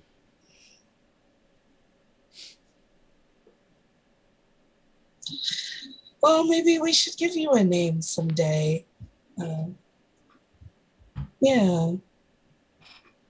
Okay. Well, Crawls I'm, back into your wings, into I'm your feathers. glad that you're here. You feel it snuggling up against you. And Esme will pour some tea for Ollie and rub her back. More tea. It's nice here because it's cool down here. Mm. Doesn't make me feel too hot.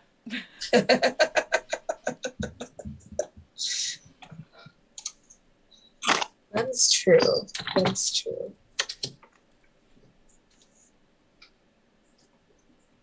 Should we Mm. enjoy this for a while and then maybe head back for some breakfast stew? Yeah, we should God, make it's still our way Ollie's back. stomach is grumbling. I hope all the breakfast stew isn't gone. Yeah, I hope so too. And she slips a scone in your hand. just one bite. The city continues its You can action chew that. as we leave. We make our way back, finding. All right. Has no time passed or has a lot of time passed? Ooh. I kind of like the idea of no time passing.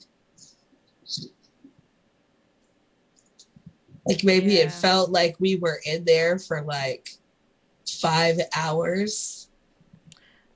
And like the sun should be like late afternoon, but it's still morning.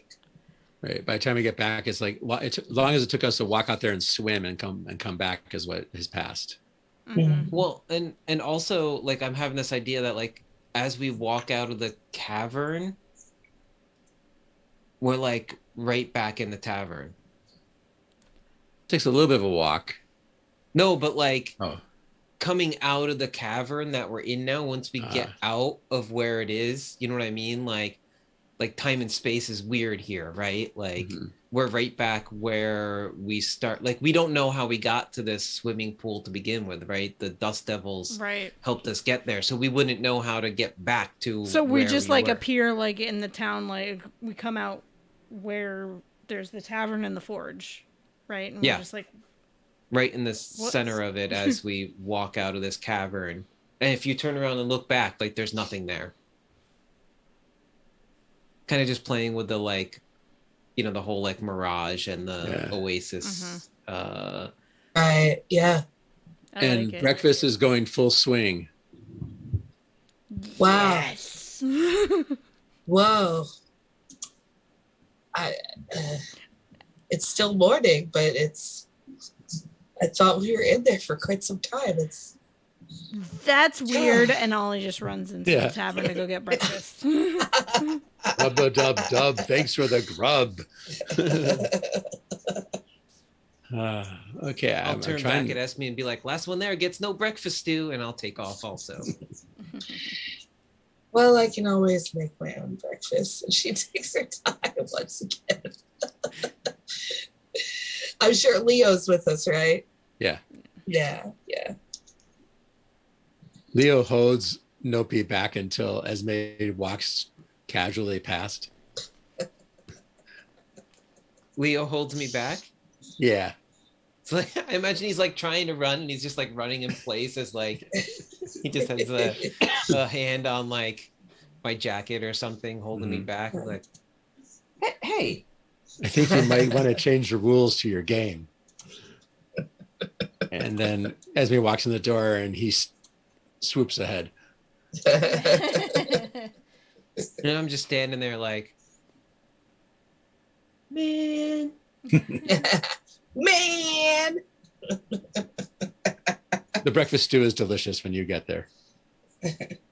It's really, I'm just having this thought as like Nopi that like he turns everything into a competition, right? Like there's like last one there, but whatever. But then he's like, this is the first time he's been the loser in the games that he plays. And he's like, oh, maybe that's not fun. Oh.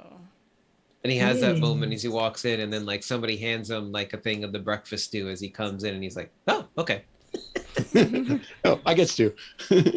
Your games are made up, Nopi.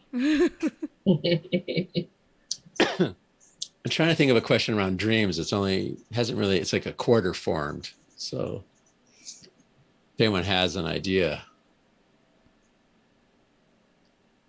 First, while we're thinking of that, we'll ask the standard question. Favorite moments, what you appreciated about someone else's play or your own play tonight. And going back, Dustin, you're first. Oh.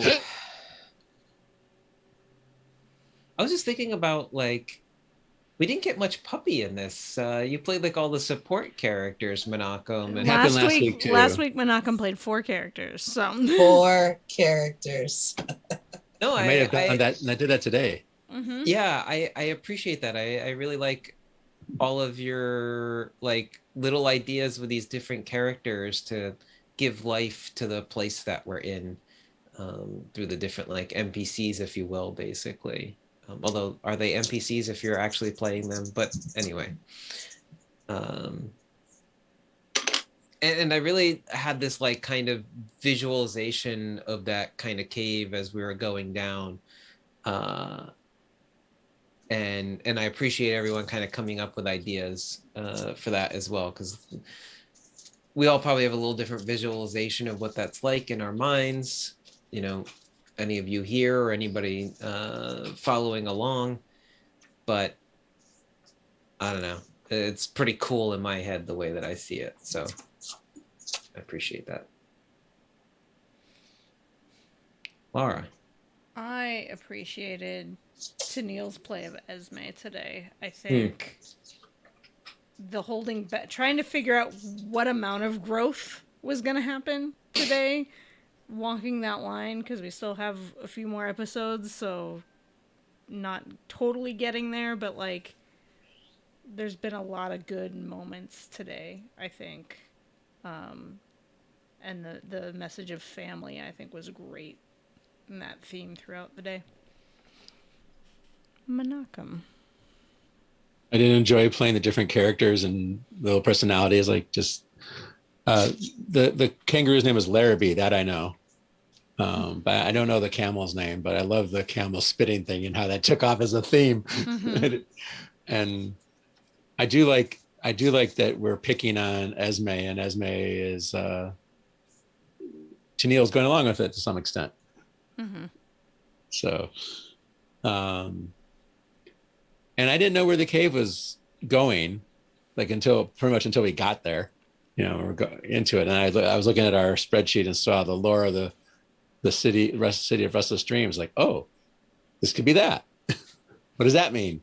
Yeah, I love that you pulled from the sheet and something. Well, I took. You guys were saying earlier during prep, like we should pull from the sheets, and I was like, oh yeah, I forget about that sometimes. So thank you. Yeah, I appreciated the Dust Devils, because we haven't had that this whole time since we've been here, and I was really looking forward to that. Yeah, so I appreciate that coming in, and I could easily imagine Nopi and Ollie trying to chase after these dust devils that appear and then disappear, then reappear. And yeah, that was a fun visual for me. So I appreciated that.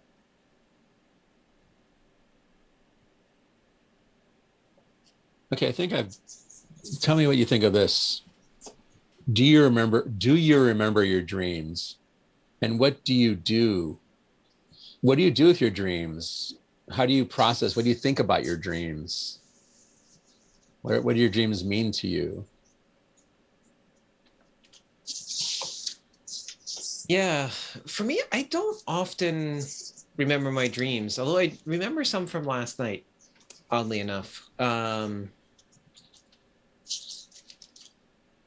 But I don't know. For years, I used to think that like kind of more on the Freudian thing side of things, that our dreams can be keys to our subconscious. And then I like got into those like dream meaning books where you would look things up from your dreams and what they mean. But I've kind of tended towards the other side of the spectrum, which is I don't really take much stock in what the dreams mean. Um, Hopefully that's not me just getting older and more senile, but maybe a bit. But I do very much appreciate the imagery in like media and things like that of this kind of dream-like state in some way. The thing that's really exciting to me in a storytelling purpose anyway of dreams is that it allows for a lot of play and imagination in what you can do with because nothing has to then make sense, right? Because it's a dream. So and I like the way that we kind of played it. That's where my idea partially at the end came from, whether it's just like the oasis, but also like the dream, like not really remembering how you got there, and it didn't have to make sense of coming out of the cave, that you were just like, because that's what happens in dreams, right? Where you're just like, oh, then you're just at another place, So, um, yeah, I don't know if that answers the question. Yeah. Just my thoughts. I feel like I've had a lot of that tonight. Like, yeah, I said some things. I'm not sure if I answered your question though. You responded. Yes. Perfect. Laura. Mm-hmm. It's interesting that you brought up, and this might get to my actual answer, but you brought up not buying into like the dream interpretation books and things. When I was in grad school, one of my classes we did a dream group, and every week we would sit us as students, and someone would bring their dream to the group, and then each of us in the group would say what the dream would mean to us if we were the one dreaming. And then the final person, the person who brought the dream, could then take our interpretations and kind of figure out if anything was resonating with them, as a way to, you don't need the dream books that say your tooth falls out, it means money or whatever, right? It's whatever is coming up for you in the dream. And that really stuck with me. And I don't do a lot of dream work with clients, but when it comes up, we do discuss like, oh, what might be going on that's leading you there? I don't remember my dreams much anymore, unless it's like parts of it, an anxious dream. But when I was a kid, I had a couple of recurring nightmares, and one of them over time changed as things in my life changed and certain people were no longer there. It changed the outcome of the dream. And for a while, it got scarier because that person wasn't there. And then as I got older, I haven't had this dream in probably 15, 20 years at this point. But as I got older, I could handle it. So, pretty interesting experience. Supposedly, that's not supposed to happen. But well, it sounds like it might be supposed to. Sounds like it might be a variation of lucid dreaming. Mm-hmm. Not necessarily a dream I would want to dive into on purpose, though. Over time, you were able to change the dream. Yeah. Yeah. Yeah. I think it changed because of circumstances, and then I think I'd done it enough times that I got some kind of control over it.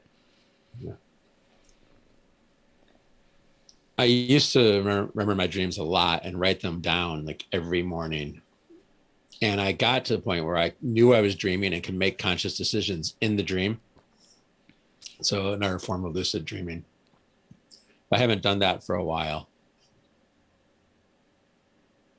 And I agree with you about dream interpretation. Like, I'm not comfortable with a lot of tarot decks, but with the collective tarot and the slow holler tarot, which are both decks designed by queer artists and activists for the most part. And they redefined them all. And I think it was the collective tarot deck that they said, here's our book. It tells you, how you can read all the cards, but also just look at them and see what you see and what the symbols mean to you.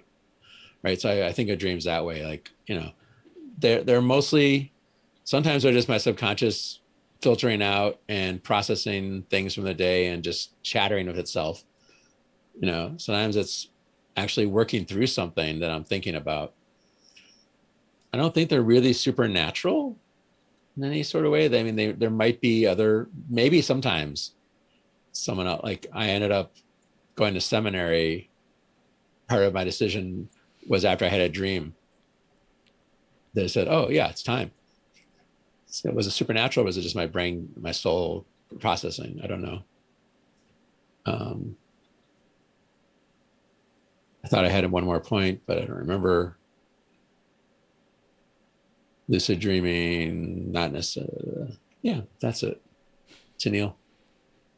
So my answer to this question is going to be different than everyone's. Cool. I'm from New York. I keep it real. I think dreams are just random firings of neurons in the brain. I don't think they have any particular meaning to anything. It's just your brain doing whatever your brain does. So, I mean, if you feel connected to it and it has meaning to you, that's great for you. I don't make any judgment towards that. But I don't think any of my dreams really have anything to do with my real life. I don't think my dreams teach me anything. I don't think I learn anything from them. I've never had a dream journal. I do have some dreams. Sometimes I have very vivid dreams. But when I wake up, I always know that was just a dream. And I have no real attachment to it. That's just me. I'm real practical like that. So your character Esme is kind of like you, and you are kind of like each other in this case. Fun fact about dreams. When you're dreaming and you see a face that you don't recognize, your brain can't make up faces. And so every face of a random person in your dreams is a face you have seen on the street or on TV or whatever. So there's some truth to what Tennille's saying, although an anxious dream, if I'm dreaming literally about my house caving in on me, I'm dreaming about the stress of my house. It's a real stress that you're dealing with right now. So yeah. When I said chit-chatting with itself, what I meant was it's just like, I have all these images and all these sounds I heard, and I'm just going to put them together in this way. Yep. Like random neurons firing, just because my brain's full and I'm feeling full. I'm going to let go of this stuff, So the brain just kind of does it. Yep. Right. It's interesting that you talk about faces, because I have to say, in most of my dreams, whenever there are people, I can't see their face. Mm-hmm. It's just like a blank thing. I don't know who that was. I never, there's that's because your hardly brain ever can't any make faces. it up. Yeah. I'm picturing isn't it like the spirit from that, like the face stealing spirit from Avatar now? Mm-hmm. Mm-hmm. That's kind of creeping me out. But no, I had a dream last night, and there was like this photographer who I follow on Instagram was like in my dream. I was like hanging out with them, like I've never met them before. Like it's just so random. You needed a face. Yeah, apparently I needed a face in my dream last night. My brain decided to pull on that for some reason. Awesome. As we prepare to head out to maybe dream, Dream perchance for more. let's do the name ritual. Character name and then player name. Yes, I've been playing Nopi tonight. Nope. Nopi. Good night, Nopi. Good night, Nopi. I am Dustin. Good night. Pleasant Good night, dreams. Dustin. Pleasant, not restless. Pleasant dreams, Dustin. I've been Ollie tonight. Ollie. Good night, Ollie. And I'm Lara. Pleasant dreams, Lara. Good night, Laura. Lara. I am Puppy. Puppy. Hey, Night, puppy. Didn't see much of you to say. And I am Menachem. Good night, Good night, Menachem. Menachem. I've been Esme. Good evening. Esme. Good night, evening. Esme. And I'm Tennille. Good night, everyone. Good night, Pleasant dreams to Tennille. Neil. And good night to everybody else. Yeah, I just want to mention real quick, because I'm just thinking of it. We will be off next week, celebrating some holidays. So we will not be here the 15th, right? I think that's the 15th, if I got that correct. That's the 15th.